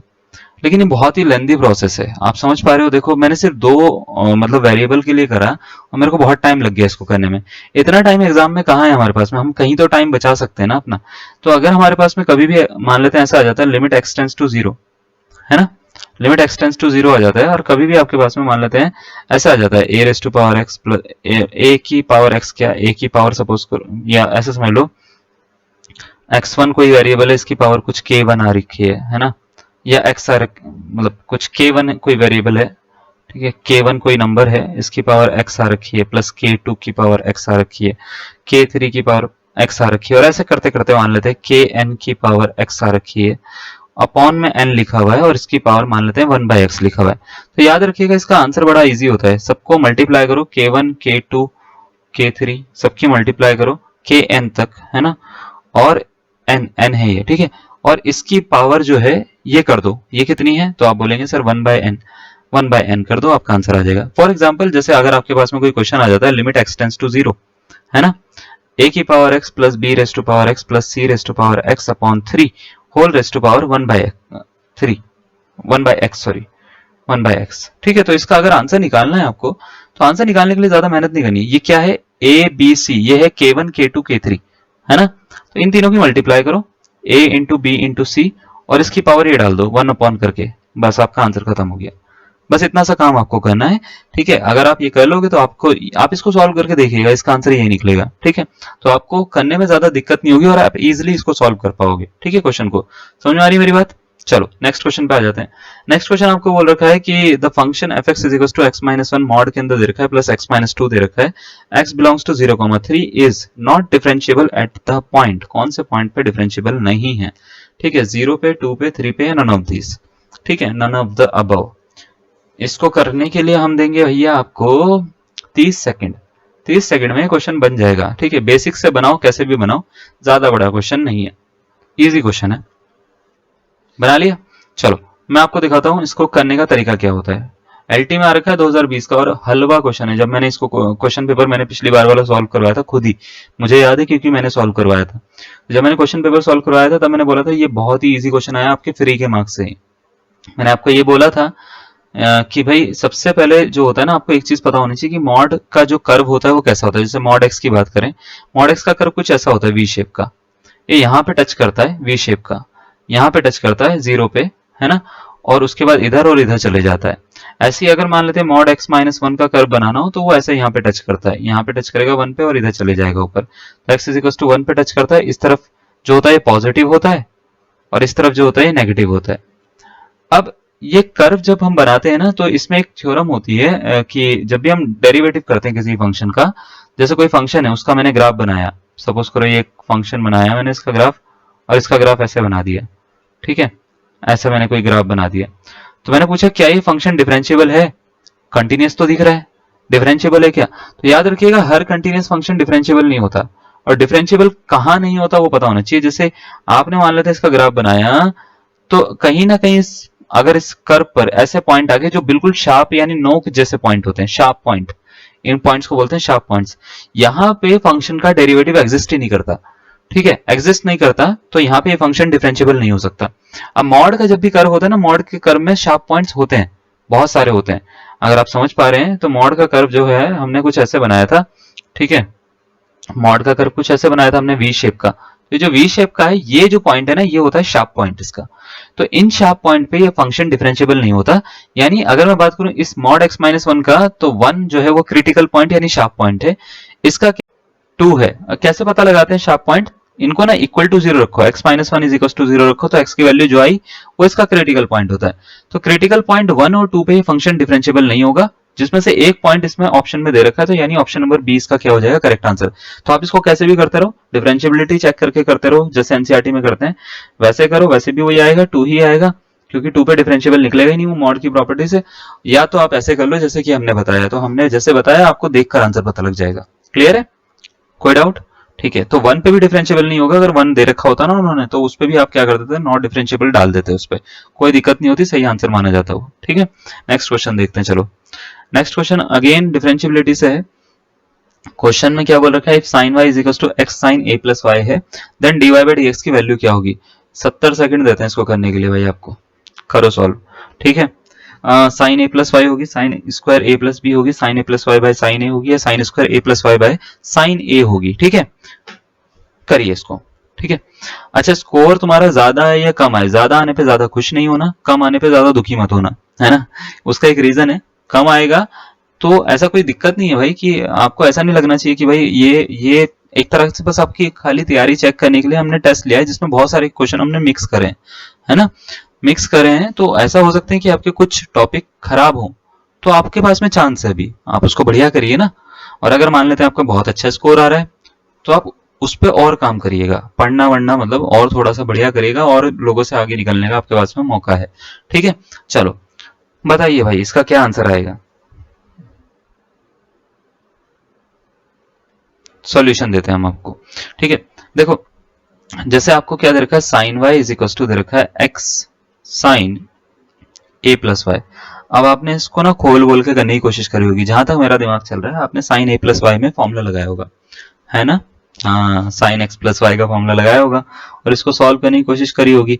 फिर आपको एक चीज पता लगी होगी कि यार ये सॉल्व करना थोड़ा सा मुश्किल हो जा रहा है, क्योंकि ए प्लस वाई में D Y by D X फंस रहा है हर जगह, है ना। तो हम इसको क्या कर सकते हैं, इसमें ये वाला क्वेश्चन ना थोड़ा सा एक ट्रिक क्वेश्चन भी है आपके लिए, लेकिन ये क्वेश्चन आसान है, मतलब ऐसा टफ नहीं है, मैं आपको समझाता हूँ। क्या आप क्या करो, इसको इधर उठा के ले जा लो, इधर उठा के ले जाओगे तो क्या बनेगा, तो आप बोलेंगे सर बहुत आसान है, ये ऐसा बनेगा सर, x की value sine y upon sine ए प्लस वाई बनेगी सर, हाँ या ना, ये तो बनेगी। इसका डेरिवेटिव कर दो y की रिस्पेक्ट में, x की रिस्पेक्ट में ना करोगे तो y की रिस्पेक्ट में कर लो, dx अपॉन dy, तो क्या आएगा इसका, तो आप बोलेंगे सर एक्चुअल में पता क्या है, इन्होंने y के रिस्पेक्ट में डेरिवेटिव करके इसको उल्टा कर दिया है, बस इसी के बेसिस पे इसका आंसर आ जाएगा। आपने ध्यान दिया होगा कहीं पे भी पूरे आंसर में कहीं पे भी x नहीं है, नहीं है ना, हाँ वो इसी वजह से नहीं है। ठीक है, तो ये थोड़ा सा ऐसा क्वेश्चन है कि अगर आपने इस टाइप के क्वेश्चन पहले करे होंगे तो ही आपसे सॉल्व होंगे, वरना थोड़ा सा ना आपको मेहनत ज्यादा करनी पड़ेगी। ऐसा नहीं कह रहा हूँ कि सॉल्व नहीं होंगे, सॉल्व हो जाएंगे, लेकिन मेहनत ज्यादा करनी पड़ेगी आपको एग्जाम में सॉल्व करने के लिए, तो इसलिए हमने इसको यहाँ पे डाल दिया है। तो भैया क्वोशिएंट रूल क्या कहता है, क्वोशिएंट रूल क्या कहता है कि नीचे से स्टार्ट करो, इसको छोड़ोगे इसका डेरिवेटिव करोगे, माइनस साइन वाई को छोड़ोगे सेकंड वाले का डेरिवेटिव करोगे, है ना, D Y Y sorry y के रिस्पेक्ट में साइन ए प्लस वाई का करोगे, है ना, उसके बाद में इसका होल स्क्वायर कर दोगे, sign square a plus Y.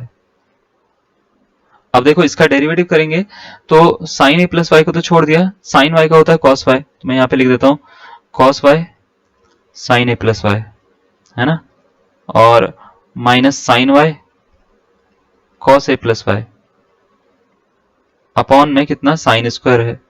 ठीक है, दिख रहा है तो अच्छी बात है आपको, sign square a plus Y. ठीक है, स्क्रीन छोटी है थोड़ी सी ना, कोई बात नहीं। अब देखो, अब क्या करना है, अब ये करते हैं हम कि ये जो है ना, इसको थोड़ा सा और सॉल्व करने की कोशिश करेंगे हम। इसमें cos x sin y minus sin x cos y एक फॉर्मूला लग रहा है, अगर आप देख पा रहे हो तो ये होता है sin x माइनस y का फॉर्मूला। तो ये हो जाएगा sin x minus y, x के प्लेस पे पूरा का पूरा, y के प्लेस पे ये, ठीक है। ये किसकी वैल्यू है, dx अपॉन dy की, upon sine square a plus Y, ठीक है। y से तो y कट गया, ये साइन a मिल रहा है। साइन a को आप क्या करो, बाहर निकाल लो चाहो तो, ठीक है, या बाहर क्या निकाल लो, छोड़ दो, ऐसे लिख दो, इसको ऐसे लिख लो, sine a upon sine square a plus y. ये किसकी वैल्यू है, dx अपॉन dy की। तो dy अपॉन dx की वैल्यू निकालनी होगी तो कैसे निकलेगी, तो आप बोलेंगे sir sine square a plus Y को डिवाइड कर दो सर, किससे, साइन a से डिवाइड कर दो, और आपका आंसर आ जाएगा। बस इतना सा काम आपको करना है। अगर आप कर लेंगे तो आपका answer option number D correct आएगा। तो डी अगर आपका आंसर आया तो बहुत बढ़िया, नहीं आया तो देखिए क्या गड़बड़ हुई है आपसे, ठीक है। मतलब क्वेश्चन छोटा है अगर आप प्रॉपर तरीके से करोगे। हाँ, अगर वैसे करोगे, थोड़ा बहुत इधर उधर करके करोगे तो थोड़ा सा मेहनत लगेगी, फिर आपको एडजस्ट करने पड़ेगा इसको, आंसर को, है ना, फिर जाके आपका आंसर निकलेगा। नेक्स्ट है, आपको क्वेश्चन दे रखा है रोलेस थ्योरम से। रोलेस थ्योरम जो है ना, वो इसके क्वेश्चन कम पूछे जाते हैं, लेकिन पूछे जाते हैं तो हमने इसको रख लिया है इस बार ना, इस बार के मतलब सीरीज में हमने इसको रख दिया। क्वेश्चन में क्या है, पहले तो इसको देख लो, फिर हम आगे बात करते हैं। जैसे आपको ये दे रखा है, आपको बोल रखा है f x is equal to sine x upon e raise to power x है, then the value of x in 0 to pi for which Rolle's theorem verified is, ठीक है। तो बताओ किस वैल्यू पे जो है रोलेस थ्योरम जो है वो x की कौन सी वैल्यू पे वेरीफाई होती है, आपसे पूछा गया है। जीआईसी का क्वेश्चन है 2018 का। चलो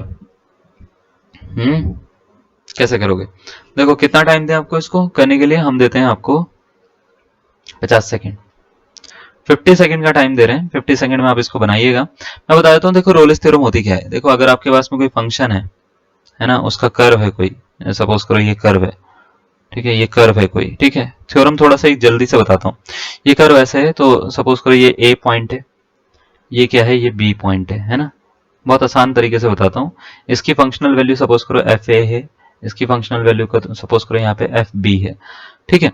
तो अगर कोई भी आपके पास में एक ऐसा कर्व है, ठीक है, जो क्लोज इंटरवल, अगर एफ एक्स जो कोई एफ एक्स कोई फंक्शन है, सपोज करो एफ एक्स कोई फंक्शन है, उसका हमने कोई कर्व बनाया, उस कर्व की ये पॉइंट्स पे वैल्यू निकाल ली हमने, ठीक है।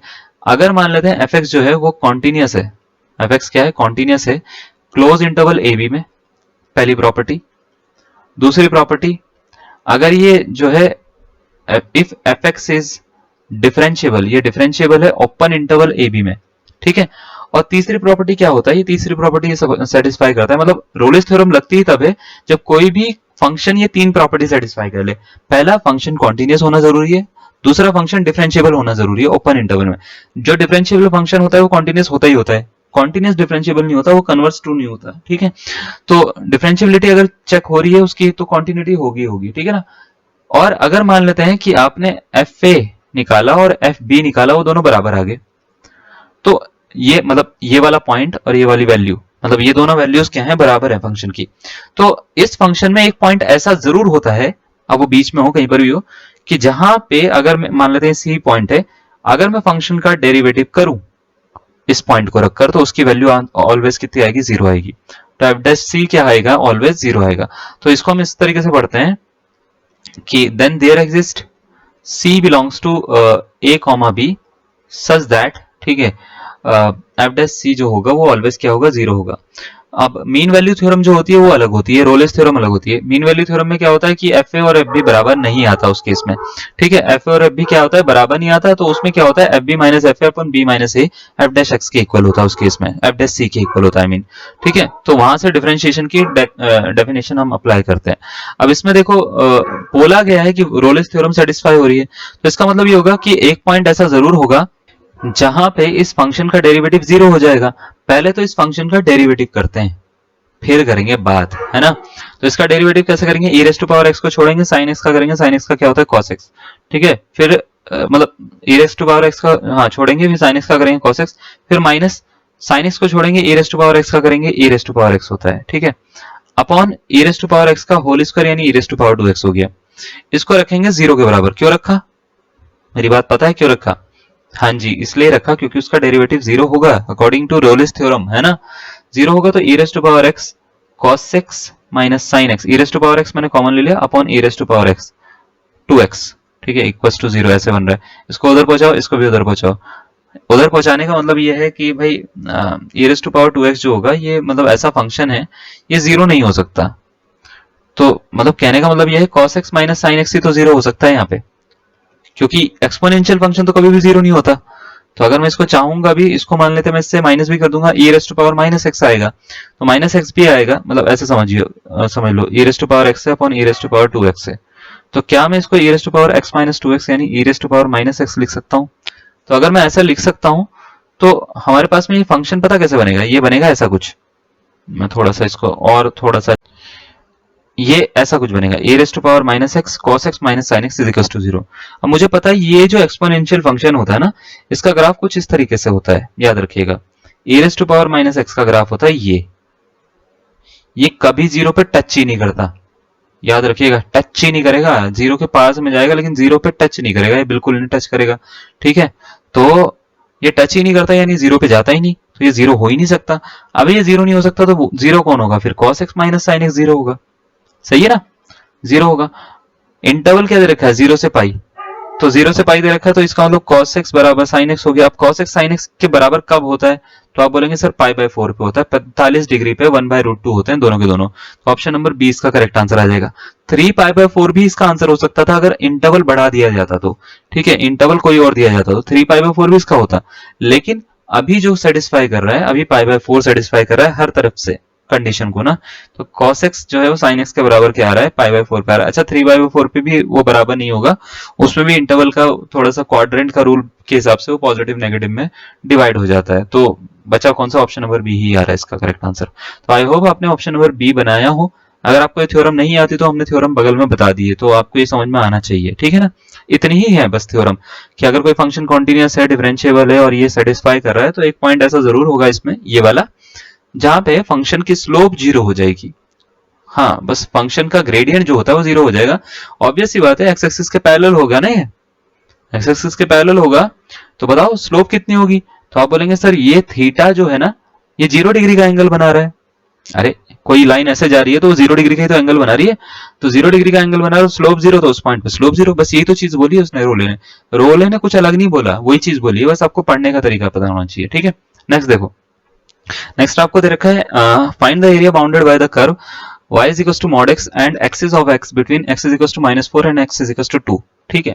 16, 12, 8, 10, बताओ जल्दी से क्या होगा इसका answer, option number A, B, C या डी, जल्दी करिएगा।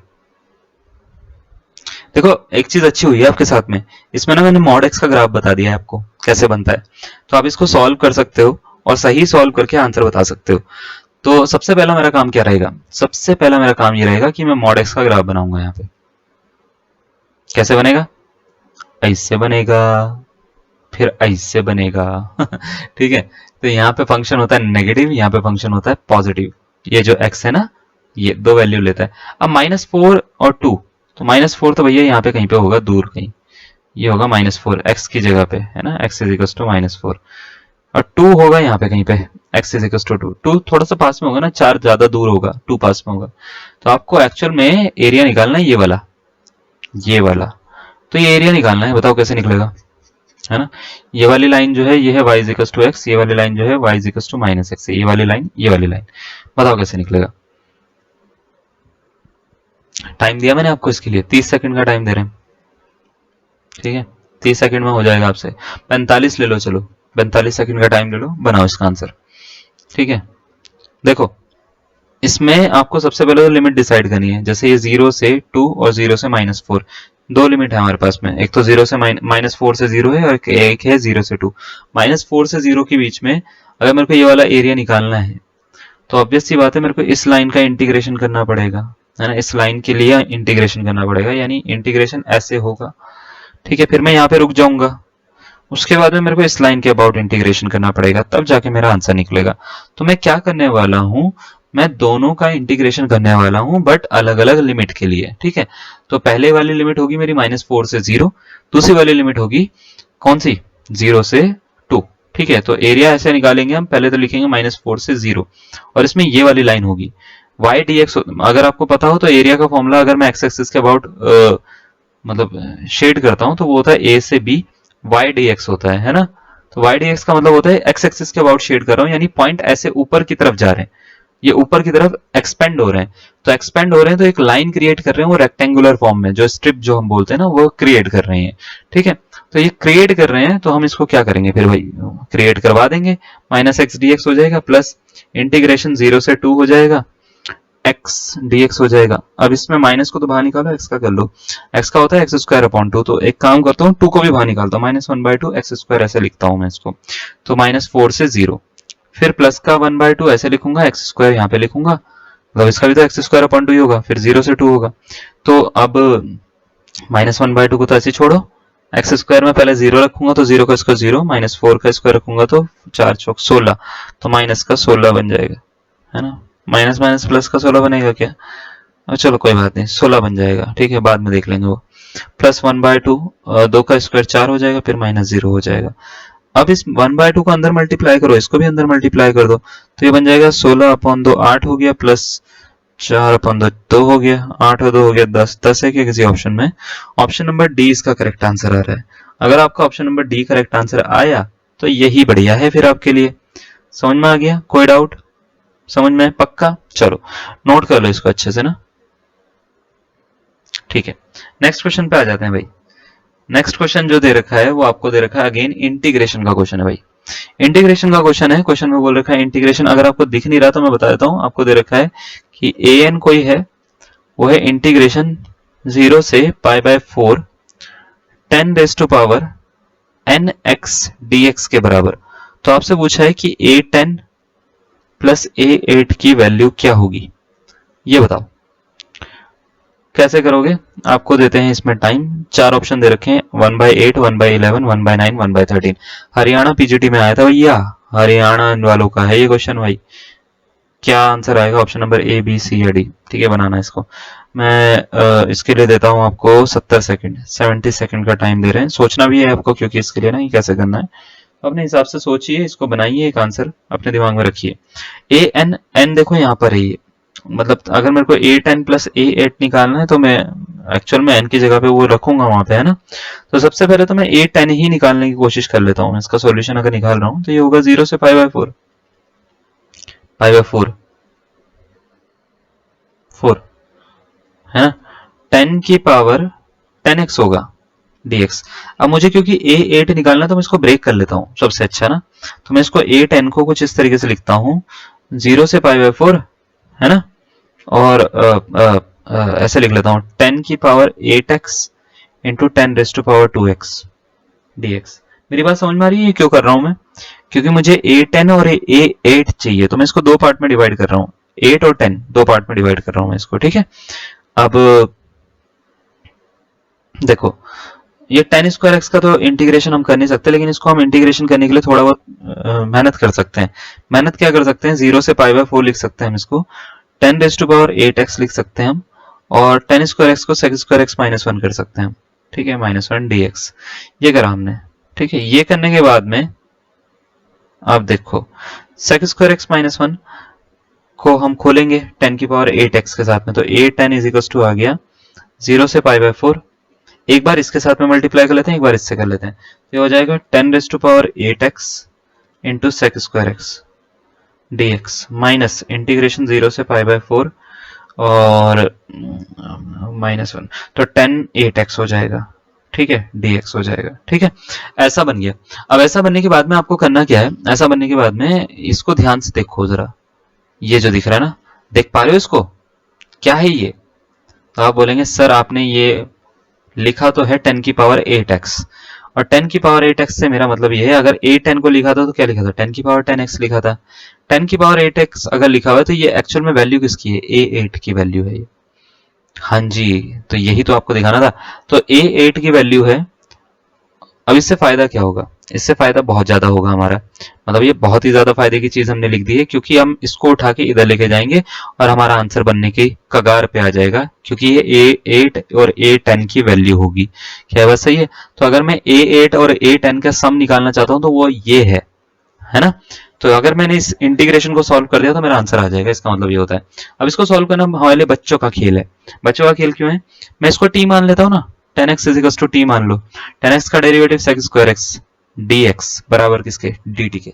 चलो भाई, तो A10 प्लस A8 उसको उठा के इधर लेके आ गया मैं। तो मैं लिमिट चेंज कर लूं क्या? चलो छोड़ो, लिमिट चेंज चलो कर ही लेता हूँ, ठीक है।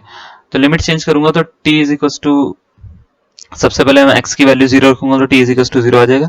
फिर x की वैल्यू मैं यहाँ पे क्या करूंगा, π/4 रखूंगा तो t 10 π/4 1 आ जाएगा। तो 0 से 1 है लिमिट, ये बन रहा है t की power 8 sec square X dx की वैल्यू है dt, तो t की पावर 8 dt बन गया है। तो t की पावर 8 को क्या लिख सकते हैं, t की पावर 9/9, है ना। 0 से 1, है ना, A10 प्लस A8, तो A10 प्लस A8 की वैल्यू कितनी हो गई? तो आप बोलेंगे सर 1 की पावर 9/9 माइनस 0 की पावर 9/9, तो आंसर आ गया 1/9। तो 1/9 क्या हो गया भैया? इसका correct answer option number B इसका करेक्ट आंसर है। तो अगर आपने बी ऑप्शन बनाया तो बिंगो, बहुत ही बढ़िया आपने आंसर बनाया है ना, और बहुत ही सही सोच के आपने आंसर बनाया है, बहुत अच्छा। ठीक है, नहीं बनाया तो कोई बात नहीं, है ना। नेक्स्ट क्वेश्चन देखो जरा। ये नेक्स्ट इक्वेशन जो आपको दे रखी, रेडियस ऑफ कर्वेचर का क्वेश्चन है। अच्छा क्वेश्चन है और इजी क्वेश्चन है। आपसे बोल रखा है the value of radius of curvature of the curve, curve दे रखा है आपको s is equal to 4a sin psi, 4a sin psi आपको दे रखा है। एक इंट्रिंसिक इक्वेशन है, ठीक है, इंट्रिंसिक इक्वेशन है। तो आपसे ये बोल रखा है एट s psi, इस पे क्या होगी इसकी, मतलब रेडियस ऑफ कर्वेचर कितनी होगी। चार ऑप्शन आपको दे रखे हैं। पहला ऑप्शन दे रखा है 4a cos psi, है ना, और दूसरा आपको ऑप्शन दे रखा है भैया क्या नाम है इसका, 4a sec psi, तीसरा ऑप्शन दे रखा है 1/4 sec psi, और चौथा ऑप्शन दे रखा है 1/4a cos psi। ये चार ऑप्शन आपको दे रखे हैं। साइक्लॉइड की इक्वेशन है ये, है ना। तो साइक्लॉइड की इक्वेशन आपसे बोल रखा है, इंट्रिंसिक इक्वेशन होती है ये, है ना। तो इसकी रेडियस ऑफ कर्वेचर आपको निकालनी है, और सबसे इजी क्वेश्चन दिया है मैंने। तो 30 सेकंड का टाइम दे देते हैं आपको इसको करने के लिए। कैसे करोगे करना, रेडियस ऑफ कर्वेचर निकालने के देखो दो तरीके होते हैं। दो तरीके कैसे, एक तो वो फॉर्मूला होता है, याद है आपको, वो फॉर्मूला यूज नहीं करना, मैं खाली बता रहा हूँ, इसमें यूज नहीं होगा वो, ठीक है। 1 plus D Y by D X का होल स्क्वायर होता है, इसकी पावर 3/2 होता है ना, अपॉन में D square Y upon D X square होता है। इस इक्वेशन में जैसे आप वैल्यू रखते हो तो आपका आंसर आता है। लेकिन इंट्रिंसिक इक्वेशन जब दे रखी होती है ना आपको, जैसे एस की फॉर्म में, एस और साई की फॉर्म में जब भी इक्वेशन दे रखी होती है तो रेडियस ऑफ कर्वेचर आप इस तरीके से नहीं निकालेंगे। तो जैसे अगर आपको मान लेते हैं ऐसे दे रखा है, S is equal to 4a sin psi, ये दे रखा है। तो अगर आपको रेडियस ऑफ कर्वेचर निकालनी है तो वो कुछ नहीं होता, वो ds अपॉन ds i होता है, बस इतना सा आपको काम करना है, ठीक है। तो इंट्रिंसिक इक्वेशन में कुछ नहीं करना। 4a sin का डेरिवेटिव क्या होता है, cos psi, लो खत्म हो गया आंसर। ऑप्शन नंबर कौन सा, ए इसका करेक्ट आंसर। बस ऐसे करना है आपको। अगर आप ऐसे करोगे तो आपका आंसर बहुत ही जल्दी निकल के आ जाएगा। तो क्या ये 30 सेकंड का क्वेश्चन था? ये तो 10 सेकंड का क्वेश्चन था, है ना। तो 10 सेकंड में सॉल्व हो जाता आपसे, कोई बड़ी बात नहीं है आपके लिए, है ना। कोई डाउट, समझ में आ गया? चलो नेक्स्ट क्वेश्चन। नेक्स्ट क्वेश्चन देखो जरा। जैसे आपको ये बोल रखा है the solution of differential equation dy by dx is equals to e raised to power y plus x plus e raised to power y minus x is। चार option आपको दे रखे हैं। पहला ऑप्शन आपको ये बोला गया है कि भैया पहला ऑप्शन है अपना e raised to power minus y is equals to e raised to power x plus e raised to power x, दोबारा से अच्छा, plus c, e raised to power minus x होना, चलो कोई बात नहीं, देख लेंगे अभी, ठीक है। दूसरा है e raised to power minus y is equals to e raised to power x minus e raised to power minus x plus c। तीसरा ऑप्शन है भैया e raised to power minus y is equals to e raised to power minus x plus minus e raised to power x plus c। और चौथा option है none of these। आपसे ये पूछा गया है कौन सा इसका करेक्ट आंसर होगा, option number A, B, C या डी। ए को तो मैं अभी देखो, ये इसमें कुछ गड़बड़ लग रही है मेरे को, फिर भी चलो देख लेंगे अभी, अगर इसका आंसर आया तो, है ना। तो इसके लिए देते हैं हम आपको 45 सेकंड, 45 सेकंड में सॉल्व हो जाना चाहिए। डिफरेंशियल इक्वेशन का क्वेश्चन है, इसको कैसे करेंगे हम, मैं आपको बताता हूँ, ठीक है। इसको देखो हम करेंगे वेरिएबल सेपरेशन से। वेरिएबल सेपरेशन में बड़ा आसान होता है तरीका। एक्स वाले अलग कर लो, वाई वाले अलग कर लो, एक्स वाले अलग वाई वाले अलग, जैसे आप करोगे उसका इंटीग्रेशन कर दो, आपका आंसर खत्म हो जाएगा। जैसे dy बाई डी एक्स दे रखा है, सबसे पहले तो मैं इसको वेरिएबल को सेपरेट करता हूँ, e raise to power y plus x है तो इसको e raise to power y into e raise to power x लिख सकता हूँ, plus e raise to power y minus x है तो e raise to power y into e raise to power minus x लिख सकता हूँ मैं। इन दोनों में कॉमन क्या आ रहा है, तो आप बोलेंगे sir e raise to power y common आ रहा है, तो e raise to power x plus e raise to power minus x आ गया, ठीक है, d Y by D x के बराबर। सेपरेट करो, e raise to power y को इधर लेके जाऊंगा, e raise to power x के साथ में डी एक्स कर दूंगा, तो d y e raise to power minus Y ऐसा हो जाएगा, ठीक है। इंटीग्रेशन करूंगा, e raise to power x plus e raise to power minus x और dx हो जाएगा, इसका इंटीग्रेशन कर देंगे। अब देखो इसका इंटीग्रेशन करना कोई टफ थोड़ी ना है, minus E raise to power minus Y है ना, इसका integration E raise to power X का ई रेस टू पावर एक्स ही होता है, ई raise to power minus X का minus E raise to power minus x होता है, प्लस सी होता है। अरे भैया ये तो हो गया, ऑप्शन नंबर बी बन रहा है इसका, ठीक है। तो ऑप्शन नंबर बी इसका क्या हो जाएगा, करेक्ट आंसर हो जाएगा, यही इसका करेक्ट आंसर है। निकाला आपने 45 सेकंड में, नहीं ये तो बहुत ही जल्दी हो गया, ठीक है। समझ में आया, कोई डाउट किसी भी तरीके का नहीं, चलो बढ़िया। नेक्स्ट देखो जरा, फिर नेक्स्ट आपको जो क्वेश्चन दिया है वो हमने दिया है 2D ज्योमेट्री से, कॉनिक सेक्शन का क्वेश्चन है, सर्कल का क्वेश्चन है। क्या है क्वेश्चन देखो जरा, आपसे बोलोगे what is the equation of the chord of the circle, X square plus Y square is equal to 49। एक सर्कल है ऐसा, X square plus Y square is equal to 49 है ना, इसकी रेडियस कितनी है पता लग जाएगा, अभी आपको थोड़ी देर में बताऊंगा मैं। हुज मिड पॉइंट इज -4,5, इसका मिड पॉइंट जो है वो क्या है, -4,5 है, ठीक है। तो आपको ये बताना है कि इस पे कॉर्ड है जिसका मिड पॉइंट क्या है, -4,5 है, यहाँ पे कहीं पे होगी वो कॉर्ड, यहाँ पे कहीं पे होगी वो कॉर्ड, तो -4,5 है ये मिड पॉइंट, -4,5। तो बताओ इस सर्कल की कॉर्ड की इक्वेशन क्या होगी, इस कॉर्ड की इक्वेशन क्या होगी, आपको ये बतानी है, ठीक है। तो कॉर्ड की इक्वेशन निकालनी है आपको, कैसे निकालोगे, निकालो, कितना टाइम चाहिए, टाइम देता हूं तुम्हारे को 60 सेकंड का, 60 सेकंड का टाइम दे रहा हूं, सोचो बूझो और जानो कि इसका आंसर क्या आएगा। बुझ गया, चलो ठीक है, बुझ गया या बुझ गया, ठीक है, दिमाग का बत्ती बुझ गया। देखो ऐसा है कि आपको इसकी इक्वेशन निकालनी है, जब भी सर्कल पे ना आपको मिड पॉइंट गिवन हो और कॉर्ड की इक्वेशन निकालनी हो, ठीक है, तो वो कॉर्ड की इक्वेशन निकालने के लिए कुछ नहीं करना होता, सर्कल की इक्वेशन दे रखी है आपको, X square plus Y square is equal to कितना दे रखा है, 49 माइनस 49 कर लो इज इक्वल टू 0, चलेगा, कोई दिक्कत तो नहीं है यहाँ तक, है ना।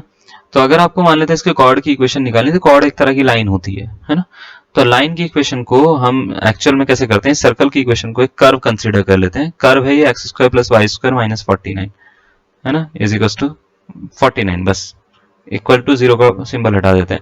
अब आपको क्या करना होता है, इस पे ना एक लाइन की इक्वेशन निकालनी होती है, लाइन की इक्वेशन को हम एल समझ लो, एल से डिनोट कर रहे हैं, तो एल से डिनोट करने के लिए आपको करना क्या होता है कि ये जो इक्वेशन होती है वो होती है a x plus b y plus c है ना, इज इक्वल टू 0। तो आपको करना क्या है कि वो जो a x plus b y plus c है उसमें ए और बी की जगह पे, है ना, ए और बी की जगह पे -4,5 ये पॉइंट रखने होते हैं, -4x प्लस 5y और c की जगह पे -49। ये दोनों इक्वेशन क्या कर देनी है, जब भी आपको मतलब करना होगा, इसको करने का सबसे आसान तरीका होता है इन दोनों को इक्वल कर दो, इक्वल करोगे और पॉइंट रख दो, ये वाले जो पॉइंट है -4,5, ठीक है, ये पॉइंट इस पे सर्कल पे सेटिस्फाई करवा दो। तो जैसे आप सेटिस्फाई करोगे, इंटीरियर पॉइंट है ना, और लाइन भी इंटीरियर पे ही है, तो आप जैसे सेटिस्फाई करोगे तो आपके पास में लाइन की इक्वेशन आ जाएगी बनके। अब वो कैसे होता है मैं आपको थोड़ा समझाता हूँ, जैसे इसको L is equal to S, और S मतलब वो जो पॉइंट होगा उसके एक साथ में रखेंगे आप, ठीक है, तो ये हो जाएगा -4x plus 5y minus 49 is equal to हो जाएगा एक्स स्क्वायर का मतलब हो जाता है भाई -4 का स्क्वायर प्लस वाई स्क्वायर यानी 5 का स्क्वायर -49, ये तो हट जाता है हर बार, ठीक है। तो 4x माइनस का प्लस का 5y, 4 का स्क्वायर हो गया 16, 5 का स्क्वायर हो गया 25, 25 और 16 हो गया भैया कितना, 6 5 11 41, इन दोनों को उठा के इधर लेके आ जाओ, तो ये हो जाएगा भैया 4x प्लस का, इधर आके ये हो जाएगा 5y माइनस का प्लस का 41 इज इक्वल टू 0, ठीक है। करने का एक पैटर्न है इसको, ठीक है, जब भी आपको मान लेते हैं ऐसे सर्कल में कॉर्ड दे रखी हो, तो कॉर्ड का अगर आपको कोई भी पॉइंट दे रखा है, मिड पॉइंट दे रखा है कोई भी, तो वो पॉइंट जो है आप इस पे रख के सेटिस्फाई करेंगे तो ऑलवेज आपका आंसर बन जाएगा, ठीक है। तो इसका कौन सा बन रहा है, ऑप्शन नंबर बना भी हमारा, बन गया ऑप्शन नंबर सी इसका करेक्ट आंसर बन रहा है, ठीक है। तो ऑप्शन नंबर सी इसका क्या हो गया, करेक्ट आंसर आ जाएगा। क्लियर है, कोई डाउट है इसमें, इस तरीके से आपको करना है। तो याद रखिएगा जब भी आप कोऑर्डिनेट को सॉल्व करेंगे तो इस तरीके से सॉल्व करेंगे। नेक्स्ट, कॉनिक का एक और क्वेश्चन है, आपसे बोल रखा है the distance between the foci of a hyperbola. एक हाइपरबोला है, उसके फोकाई के बीच की डिस्टेंस, ठीक है, ये रहा सी, ये रहा सी, है ना। इन दोनों के बीच की जो डिस्टेंस है सी इज इक्वल टू ए ई होता है, पता है ना, ये माइनस ए ई और ये प्लस का ए ई, ठीक है। इनके बीच की डिस्टेंस दे रखी है भैया आपको 16 है, और इसकी सेंट्रिसिटी ई की वैल्यू जो दे रखी है वो दे रखी है √2। तो बताओ इक्वेशन क्या होगी हाइपरबोला की, ठीक है। कैसे करोगे इसको, option number A, B, C या डी इसका कौन सा करेक्ट आंसर होगा। चार ऑप्शन आपको दे रखे हैं, टाइम देता हूं मैं 70 सेकंड का, 70 सेकंड का आपके पास में टाइम है। 70 सेकंड में आपको इस क्वेश्चन को सॉल्व करके आपको आंसर एक रखना है दिमाग में कि हाँ ये आंसर आ सकता है। देखो जब भी इक्वेशन ऑफ हाइपरबोला नहीं पता होती तो इक्वेशन को कंसीडर कर लो x square minus upon A square minus Y square upon B square is equal to 1, है ना। अब इसमें मेरे को दो तीन चीजें पता होनी चाहिए कि जो डिस्टेंस बिटवीन फोकाई होती है वो क्या होती है। पहले तो ये पता होना चाहिए डिस्टेंस बिटवीन फोकाई यानी फोकस के बीच की डिस्टेंस क्या होती है। दोनों जो फोकस होते हैं उसको 2C बोलते हैं या 2AE बोलते हैं, और ये 16 दे रखी है इस समय, ठीक है। ए क्या होता है, ए वर्टिसेस होते हैं ये वाले, और ई जो होती है ई इसेंट्रिसिटी होती है। ये दो चीजें याद रखिएगा, ई होती है इसेंट्रिसिटी, ए होता है वर्टिसेस। तो अगर मेरे को ई की वैल्यू निकालनी होगी तो भी निकल जाएगी यहाँ से, मेरे को ए की वैल्यू निकालनी होगी तो भी निकल जाएगी यहाँ पे। अच्छा, ई की वैल्यू इसेंट्रिसिटी दे रखी है आपको, क्वेश्चन में ही दे रखी है √2 है, तो आपको 2AE दे रखा है 16 है, तो 2 into A into √2 is equal to 16 दे रखा है, इक्वल टू 16 दे रखा है। तो ए की वैल्यू मैं निकाल लूंगा यहाँ से 16 अपॉन 2 √2 ऐसे निकल जाएगा, इससे ये कट गया 8 बारी में, है ना। तो 8 अपॉन √2 ए की वैल्यू आ रही है। अब मुझे एक्चुअल में करना क्या होता है, या छोड़ो ये भी मत निकालो, इसेंट्रिसिटी की जरूरत भी नहीं है मुझे, नहीं है हमारे को जरूरत इसकी, ठीक है। 2C दे रखा है पहले तो इसका यूज कर लेते हैं, या ए चलो निकाल ही लो, छोड़ो।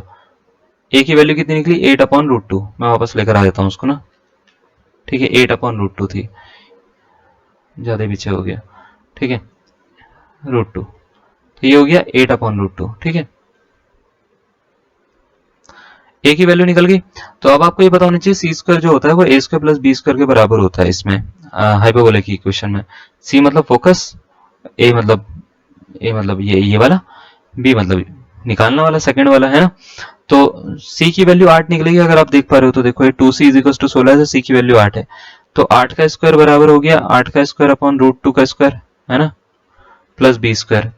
तो √2 का स्क्वायर 2 हो जाता है, 8 का स्क्वायर 64 हो जाता है ना। और तो ये ऐसा हो गया 64 बराबर 64/2 प्लस बी स्क्वायर, काट दो इसको 32 आएगा, उसको उधर पहुंचा दो 32 आ जाएगा, 32 is equal to B square. तो बस आ गई इक्वेशन। इक्वेशन क्या निकलेगी एक्स स्क्वायर अपॉन ए स्क्वायर मतलब 32, है ना, ये तो रहा, plus minus Y square upon B square यानी 32 इज इक्वल टू 1। तो ये 32 कॉमन मतलब कॉमन निकाल के उधर पहुंचा दो, तो X square minus Y square is equal to 32 हो गया। ऑप्शन नंबर कौन सा बन रहा है, ऑप्शन नंबर इसका बन रहा है ए, इसका करेक्ट आंसर हो जाएगा, ठीक है। आई होप आपका भी ए ही निकला हो इसका, आपने जिस तरीके से करा उस तरीके से आप कर सकते हो, ऐसा कोई दिक्कत नहीं है। बहुत सारे लोग जो होते हैं वो ऐसे भी करते हैं, a square is equal to 1 plus a square by b square करके भी करते हैं, ठीक है। तो that is up to you कि आप किस तरीके से करना चाहते हो इसको, क्वेश्चन को अपने मेथड से करिए, कुछ और तरीके से निकालना कुछ और तरीके से निकालिए, फॉर्मूले तो बहुत सारे हैं, आपको जो यूज करना है वो वाला यूज कर सकते हो आप, ठीक है। ऑप्शन नंबर ए इसका क्या है करेक्ट आंसर है, क्लियर। नेक्स्ट क्वेश्चन पे आ जाते हैं।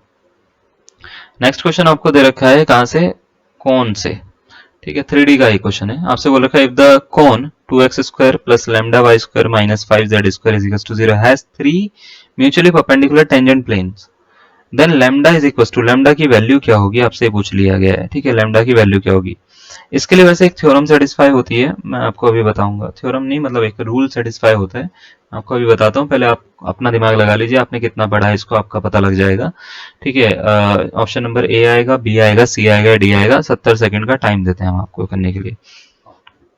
प्रॉपर्टी बताए तो 70 सेकंड का क्वेश्चन ही नहीं है, ये प्रॉपर्टी बेस्ड क्वेश्चन है एक्चुअल में। जो कौन की इक्वेशन होती है ना वो ये होती है, वैसे इक्वेशन ऑफ कौन जो होती है, इक्वेशन ऑफ कौन जो होती है वो ये होती है, मैं इसमें एक मिनट चेंज कर रहा हूँ कलर ना, अच्छा वाला कलर ले रहे हैं। तो इक्वेशन ऑफ कौन जो होती है वो ऐसे होती है, ax स्क्वायर होती है प्लस by स्क्वायर होती है plus cz square plus 2gxz होती है, 2fyz है ना, और फिर 2hxy है ना, इज इक्वल्स टू क्या 0। ठीक है, इसमें भी हम वैरायटी ला सकते हैं, मतलब इसमें काफी सारी और भी चीजें होती हैं, जैसे ax square plus by square plus cz square, 2gxz 2fyz है दे रखा है, 2hxy दे रखा है। इसमें भी कई सारी कंडीशंस होती हैं, 3-4 कंडीशन होती हैं, जिसके बेसिस पे इक्वेशंस चेंज होती रहती हैं इसकी, है ना। तो अगर मान लेते कोई भी कोण है ना, उसके 3 म्यूचुअली परपेंडिकुलर क्या है, टेंजेंट है। ठीक है, या ऐसा समझ लो कि टेंजेंट प्लेन है, उसके टेंजेंट प्लेन है, 3 म्यूचुअली टेंजेंट प्लेन है, उसके परपेंडिकुलर है। तो परपेंडिकुलर कभी भी ऐसे होंगे तो याद रखिएगा, फिर ए बी, बी सी और सी ए, कभी भी इनका आप मल्टीपल करके सम करोगे, ठीक है, मतलब मल्टीप्लाई करके क्या करोगे, सम करोगे, तो वो ऑलवेज 0 होता है। ठीक है, तो याद रखिएगा, हेयर हम ऐसे लिख सकते हैं, A B, B C, C A always क्या होगा भाई, 0 के इक्वल होगा। तो आपको करना क्या है, ये जो क्वेश्चन दे रखा है ना, इसकी इक्वेशन ऑफ कोन से आपको सबसे पहले तो ए बी, बी सी और सी ए की वैल्यू निकालनी है, और जो निकल गई उससे आपका काम हो जाएगा।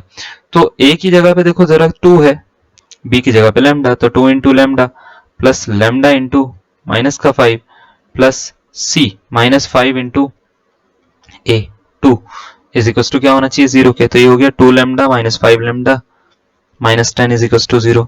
तो 5 में से 2 गया, माइनस का 3 lambda minus 10 is equal to 0। तो लैम्डा की वैल्यू कितनी आ गई, माइनस का 10 उधर गया, फिर माइनस का 3 इधर गया, तो प्लस का 10 माइनस का 3, माइनस का 10/3 आ गया। तो ऑप्शन नंबर कौन सा, ऑप्शन नंबर आ रहा है इसका ए, इसका करेक्ट आंसर हो जाएगा।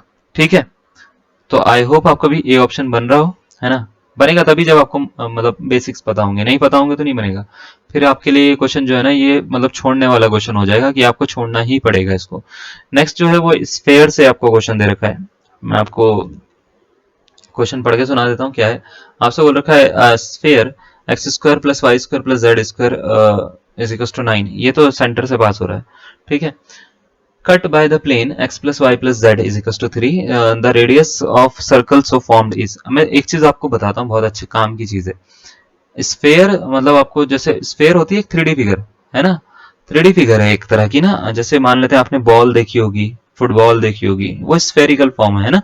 तो अगर आप किसी भी स्फेयर को एक प्लेन से कट करते हो, ठीक है, किसी भी प्लेन से कट कर रहे हो, जैसे मान लेते हैं एक प्लेन से कट कर रहे हो आप स्फेयर को, ये प्लेन है, ठीक है, ऐसे आपने कट कर दिया। तो जब आप कट करोगे तो यहाँ पे एक फिगर बनती है, याद रखिएगा, ये जो फिगर होती है, ये मैं चाहे बना कैसे भी रहा हूं, मैं इसका नाम सही लिखूंगा। ठीक है, आप ऐसे सोचो, आपने बॉल को ना, जो आपके पास में बॉल आती है क्रिकेट वाली, आपने बॉल को काट दिया ऊपर से ना, चाकू से काट दिया। तो चाकू से जैसे ही उसको काटोगे तो आपको जो सामने जो एक फिगर दिखेगी, उसको सामने ऐसे बिल्कुल अपने सामने आंखों के सामने देखना, फिर बॉल को ना, तो वो सर्कल दिखती है। क्या दिखती है, सर्कल। तो जब भी एक प्लेन और स्फेयर आपस में इंटरसेक्ट करते हैं तो एक सर्कल फॉर्म होता है।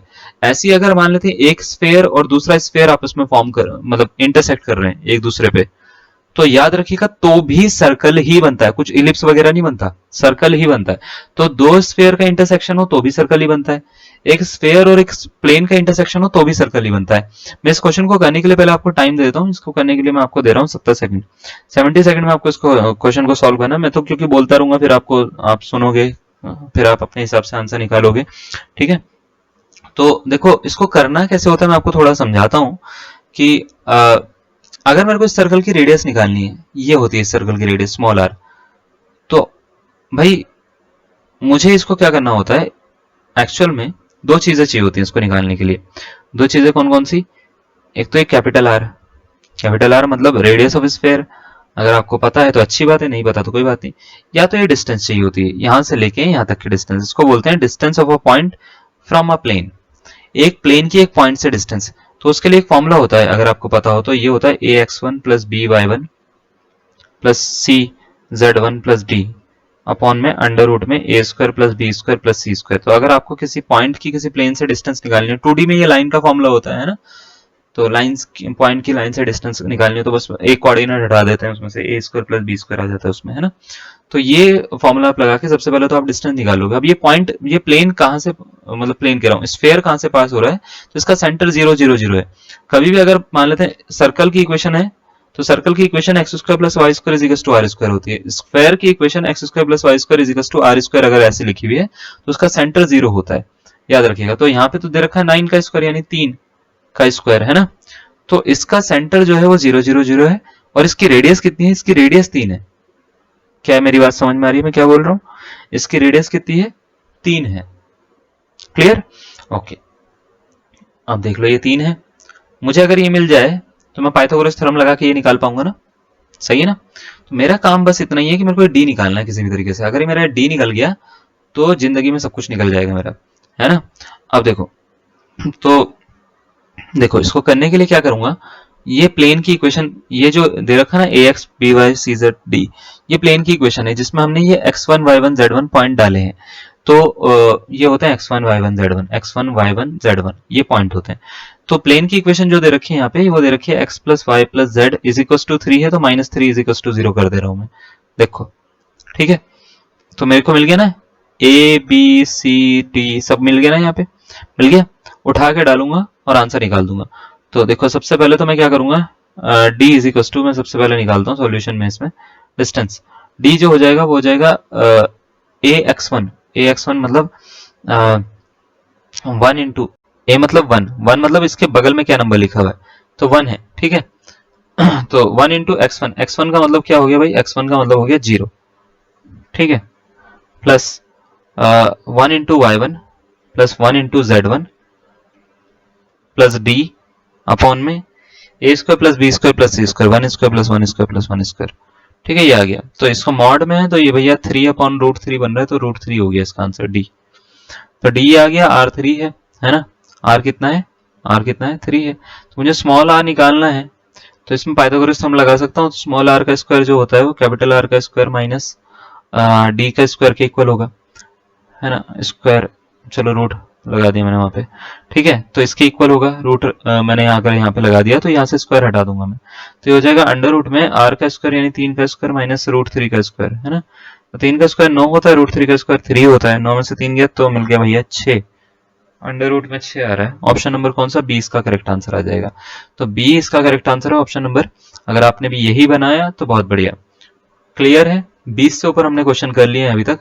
आई होप आपने कुछ ना कुछ स्कोर तो बढ़िया करा होगा अब तक, है ना। नहीं करा है तो 4-5 क्वेश्चन और बचे हैं, बढ़ा लीजिए। 4-5 क्वेश्चन में बिल्कुल अपना हाथ पैर जो है बिल्कुल चुस्त हो जाइए और इनका आंसर निकालिएगा, ठीक है। क्वेश्चन जो है ना बहुत ही अच्छे क्वेश्चन है लास्ट के, देखिए आपको खुद ही अच्छे से लगेगा, बड़ा अच्छा लगेगा जब आपका स्कोर अच्छा आएगा ना, ठीक है। चलो आपको दे रखा है प्रोबेबिलिटी का question, if P is equal to 7/15, P B is equal to दे रखा है 8/15, पी ए इंटरसेक्शन बी दे रखा है 11/15। तो आपसे बोला है पी ए बाई बी का मान क्या होगा। चलो कितना ए बाई बी निकालना है, तो हम इसमें एक चीज बताएंगे बाद में। 30 सेकंड का टाइम देते हैं पहले, इजी क्वेश्चन है बिल्कुल, ठीक है। कंडीशनल प्रोबेबिलिटी का क्वेश्चन है, पी ए बाई बी निकालना है मेरे को, तो इसका फॉर्मूला पहले पता होना चाहिए। इसका मतलब ये होता है बी इवेंट हो चुका है, उसके रिस्पेक्ट में ए की प्रोबेबिलिटी पूछी है आपसे।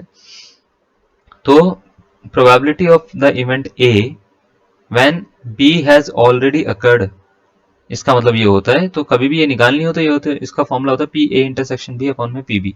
क्या मेरे को ये इंटरसेक्शन बी दे रखा है, ये तो बहुत ही हलवा क्वेश्चन है। ये 11/15 दे रखा है। क्या मेरे को पी बी दे रखा है, आप बोलेंगे हाँ सर 8/15 दे रखा है। क्या मेरा आंसर निकल गया, अरे ये तो बहुत, ये एक्चुअल में मेरे को ये वाला क्वेश्चन डालना नहीं था, मैंने जल्दीबाजी में डाल दिया, बहुत इजी क्वेश्चन डल गया मेरे से, ठीक है। ऑप्शन नंबर 20 का करेक्ट आंसर है। आई होप आपका भी बी निकला हो इससे, है ना। क्लियर है, चलो ठीक है।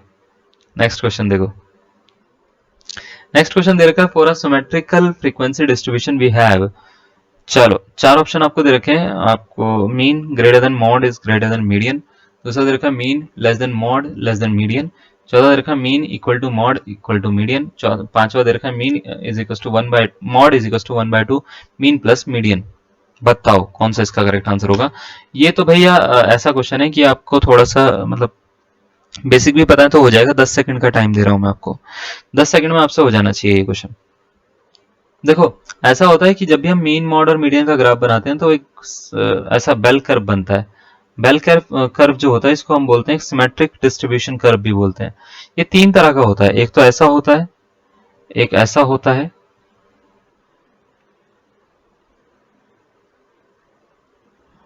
और एक ऐसा होता है।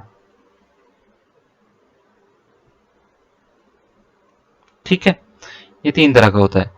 ठीक है, एक होता है पॉजिटिवली स्क्यूड कर्व, एक होता है नेगेटिवली स्क्यूड कर्व, एक होता है सिमेट्रिक कर्व।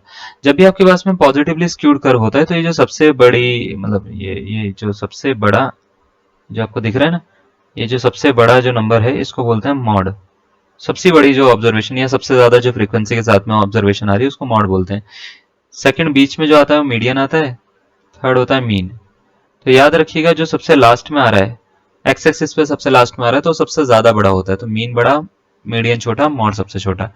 इसमें अगर आप कर्व ऐसा बना रखा हो कभी आपको, तो इसमें मॉड सबसे बड़ा होता है, उससे छोटा मीडियन होता है, मीडियन ऑलवेज बीच में आता है, ठीक है, उससे छोटा मीन होता है।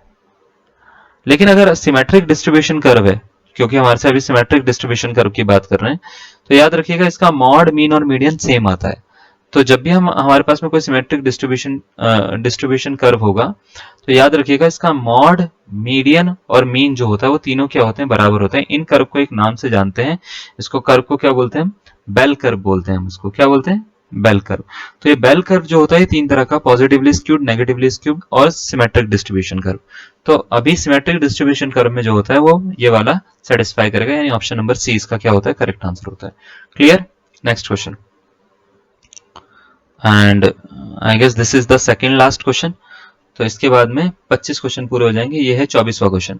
24वां क्वेश्चन है, आपसे बोल रखा है, जीआईसी प्रवक्ता में आया है 2015 में। क्वेश्चन में बोल रखा है अगर sine inverse x plus sine inverse y is equals to 2/3 है, 2π/3 है, cos inverse x minus cos inverse y is equals to π/3 है, तो बताओ एक्स और वाई का मान क्या होगा। अच्छा, मैं एक चीज आपको बता देता हूँ, कई सारे बच्चे मैं ये देखता हूँ कि जैसे जैसे एग्जाम आने आते हैं वो टफ क्वेश्चन लगाना शुरू करते हैं। हाँ, मतलब मैंने ये नोटिस करा है कि वो एग्जाम से हट के कुछ अलग ही टॉपिक पढ़ना शुरू कर देते हैं। जैसे मान लेते हैं ग्रीन्स थ्योरम आ रही है, तो ग्रीन्स थ्योरम तो पढ़ेंगे ही पढ़ेंगे, उसके साथ का इधर उधर का फालतू भी पढ़ लेंगे। अरे भैया, उतना पढ़िए पहले जितना कोर्स में है, तुम उतनी चीजों को तो पूरा करिए, है ना। तो आपका पहला काम ये रहेगा कि उतनी चीजों को पूरा करो, और इतना कर लो कि उसमें से कुछ भी आए तो आपसे हो जाना चाहिए। आप क्या करते हो, जो इजी टॉपिक है ना वो छोड़ देते हो, जो टफ क्वेश्चन टॉपिक है वो उठा। लीनियर अलजेब्रा के पीछे हर बच्चा भाग रहा है।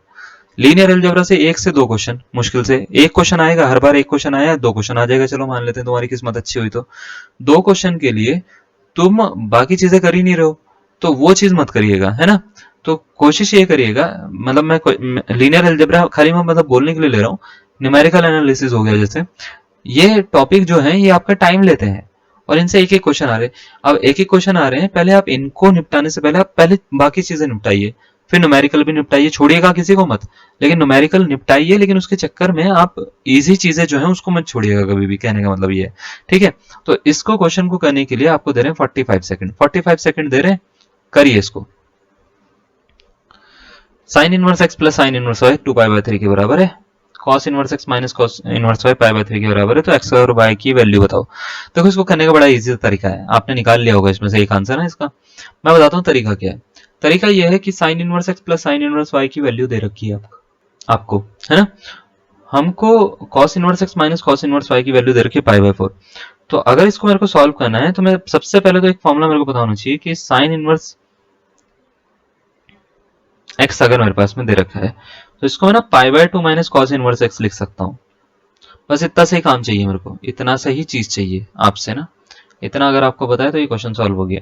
देखो, मैं इसको क्या करूंगा, π/2 माइनस कॉस इनवर्स x लिख दूंगा पहले वाले को, दूसरे वाले को लिख दूंगा π/2 minus cos inverse y is equals to क्या, 2π/3। ठीक है, इन दोनों को उठा के ना उधर ले जा लूंगा और इसको उठा के इधर लेकर आ जाऊंगा।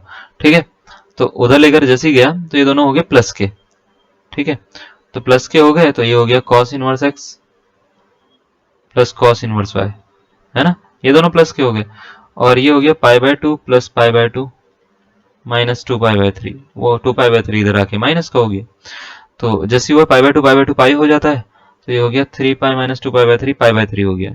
जहां तक मैं कैलकुलेशन कर पा रहा हूँ मेरे हिसाब से ठीक है। ये cos inverse x plus cos inverse y 3π/3 हो रहा है, पाई 3π माइनस 2π हाँ ठीक है, 3π माइनस 2π π/3 बन रहा है। तो ये हो गया भैया π/3। अब इससे फायदा क्या होगा, इससे फायदा बड़ा होगा हमारा।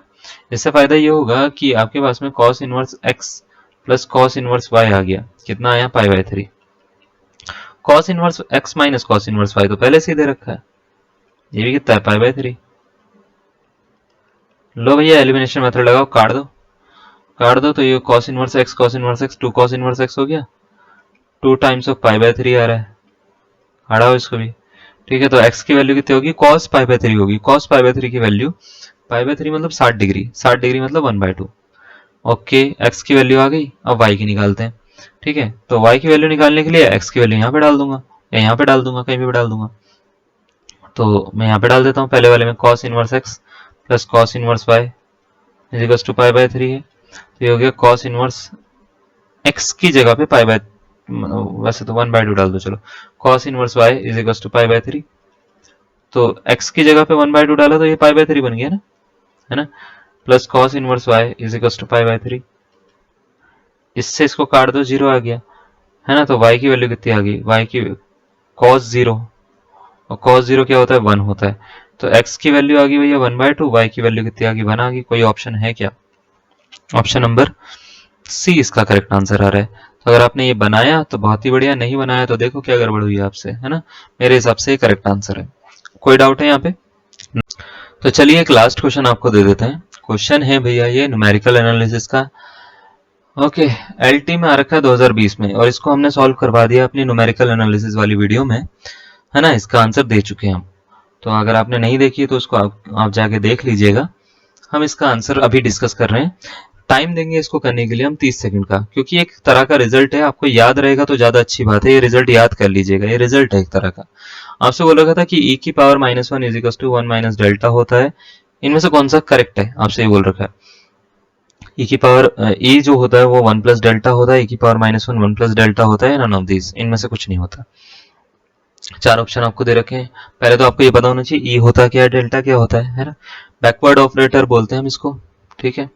इसकी जो वैल्यू होती है, मान लेते हैं अगर हमने ऐसे लिख रखा है डेल एफ एक्स, ठीक है, एफ एक्स लिख रखा है हमने, तो बैकवर्ड डिफरेंस ऑपरेटर की जो वैल्यू होती है एफ एक्स माइनस एच के बराबर होती है, ठीक है। और ई जो होता है इसको बोलते हैं हम शिफ्ट ऑपरेटर, ठीक है। तो शिफ्ट ऑपरेटर अगर जैसे मान लेते हैं ई एफ एक्स दे रखा है तो इसकी वैल्यू होती है एफ एक्स प्लस एच। लेकिन अगर मान लेते हैं ई की पावर -1 एफ एक्स दे रखा है तो इसकी वैल्यू होती है एफ एक्स माइनस एच के बराबर, ठीक है। ये दो चीजें पता होनी चाहिए आपको, बहुत ही इजी सा है। अब देखो करना क्या है इसमें, मैं इस वाले को यूज करूंगा और यहाँ पे, है ना, यहाँ पे इसको पुट कर दूंगा। तो अगर मैं इसको यहाँ पे पुट करूं तो क्या ये ऐसा बनेगा, डेल एफ एक्स जो था वो, मतलब मैं इसको यहाँ पे सॉल्व करके दिखा रहा हूँ, ये था एफ एक्स माइनस एच, है ना। इसको मैं चाहूं तो ऐसे लिख सकता हूँ del F x is equal to F x minus A raise to power -1 F x, ऐसे लिख सकता हूँ क्या, देखना जरा, ये देखो ऐसा लिख सकते हैं क्या। तो आप बोलेंगे यहाँ से लिख दीजिए, इन दोनों में कॉमन आ रहा है एफ एक्स, वहां निकालो। एक मिनट इस तरफ लिखता हूँ, ठीक है, यहाँ पे एफ एक्स वहां निकालो, तो ये हो जाएगा ई रेस टू पावर -1 और ये 1 हो जाएगा डेल एफ एक्स। तो क्या मैं कंपेयर कर पा रहा हूँ, डेल की वैल्यू क्या आ रही है, तो आप बोलेंगे sir 1 minus E raise to power -1 के बराबर आ रही है। तो ऐसा तो कोई ऑप्शन है नहीं, ऐसा ऑप्शन नहीं है तो बना लेते हैं ना, इसको इधर पहुंचाते हैं, इसको इधर पहुंचाते हैं, ठीक है। इसको इधर पहुंचाएंगे तो ये भैया ऐसे बनेगा ई रेस टू पावर -1, है ना, e raise to power -1 1 minus delta के इक्वल। ऑप्शन नंबर ए इसका करेक्ट आंसर। बस इतना सा काम करना था। आई होप आपको ये सारे के सारे क्वेश्चन समझ में आए होंगे और एक आपका कुछ अच्छा स्कोर आया होगा, ठीक है। जो भी आपका स्कोर आया, अच्छा बुरा गलत सही, सारा का सारा कमेंट में शेयर करिएगा और बताइएगा कि आपको वीडियो कैसी लगी, आपको इस तरह की और वीडियो चाहिए या नहीं चाहिए, है ना, चाहिए तो कितनी चाहिए, ठीक है, और कौन कौन से सब्जेक्ट्स की चाहिए, सारा का सारा हमारे को लिख सकते हैं। आज के लिए इतना ही करते हैं, धन्यवाद, थैंक यू, बाय बाय।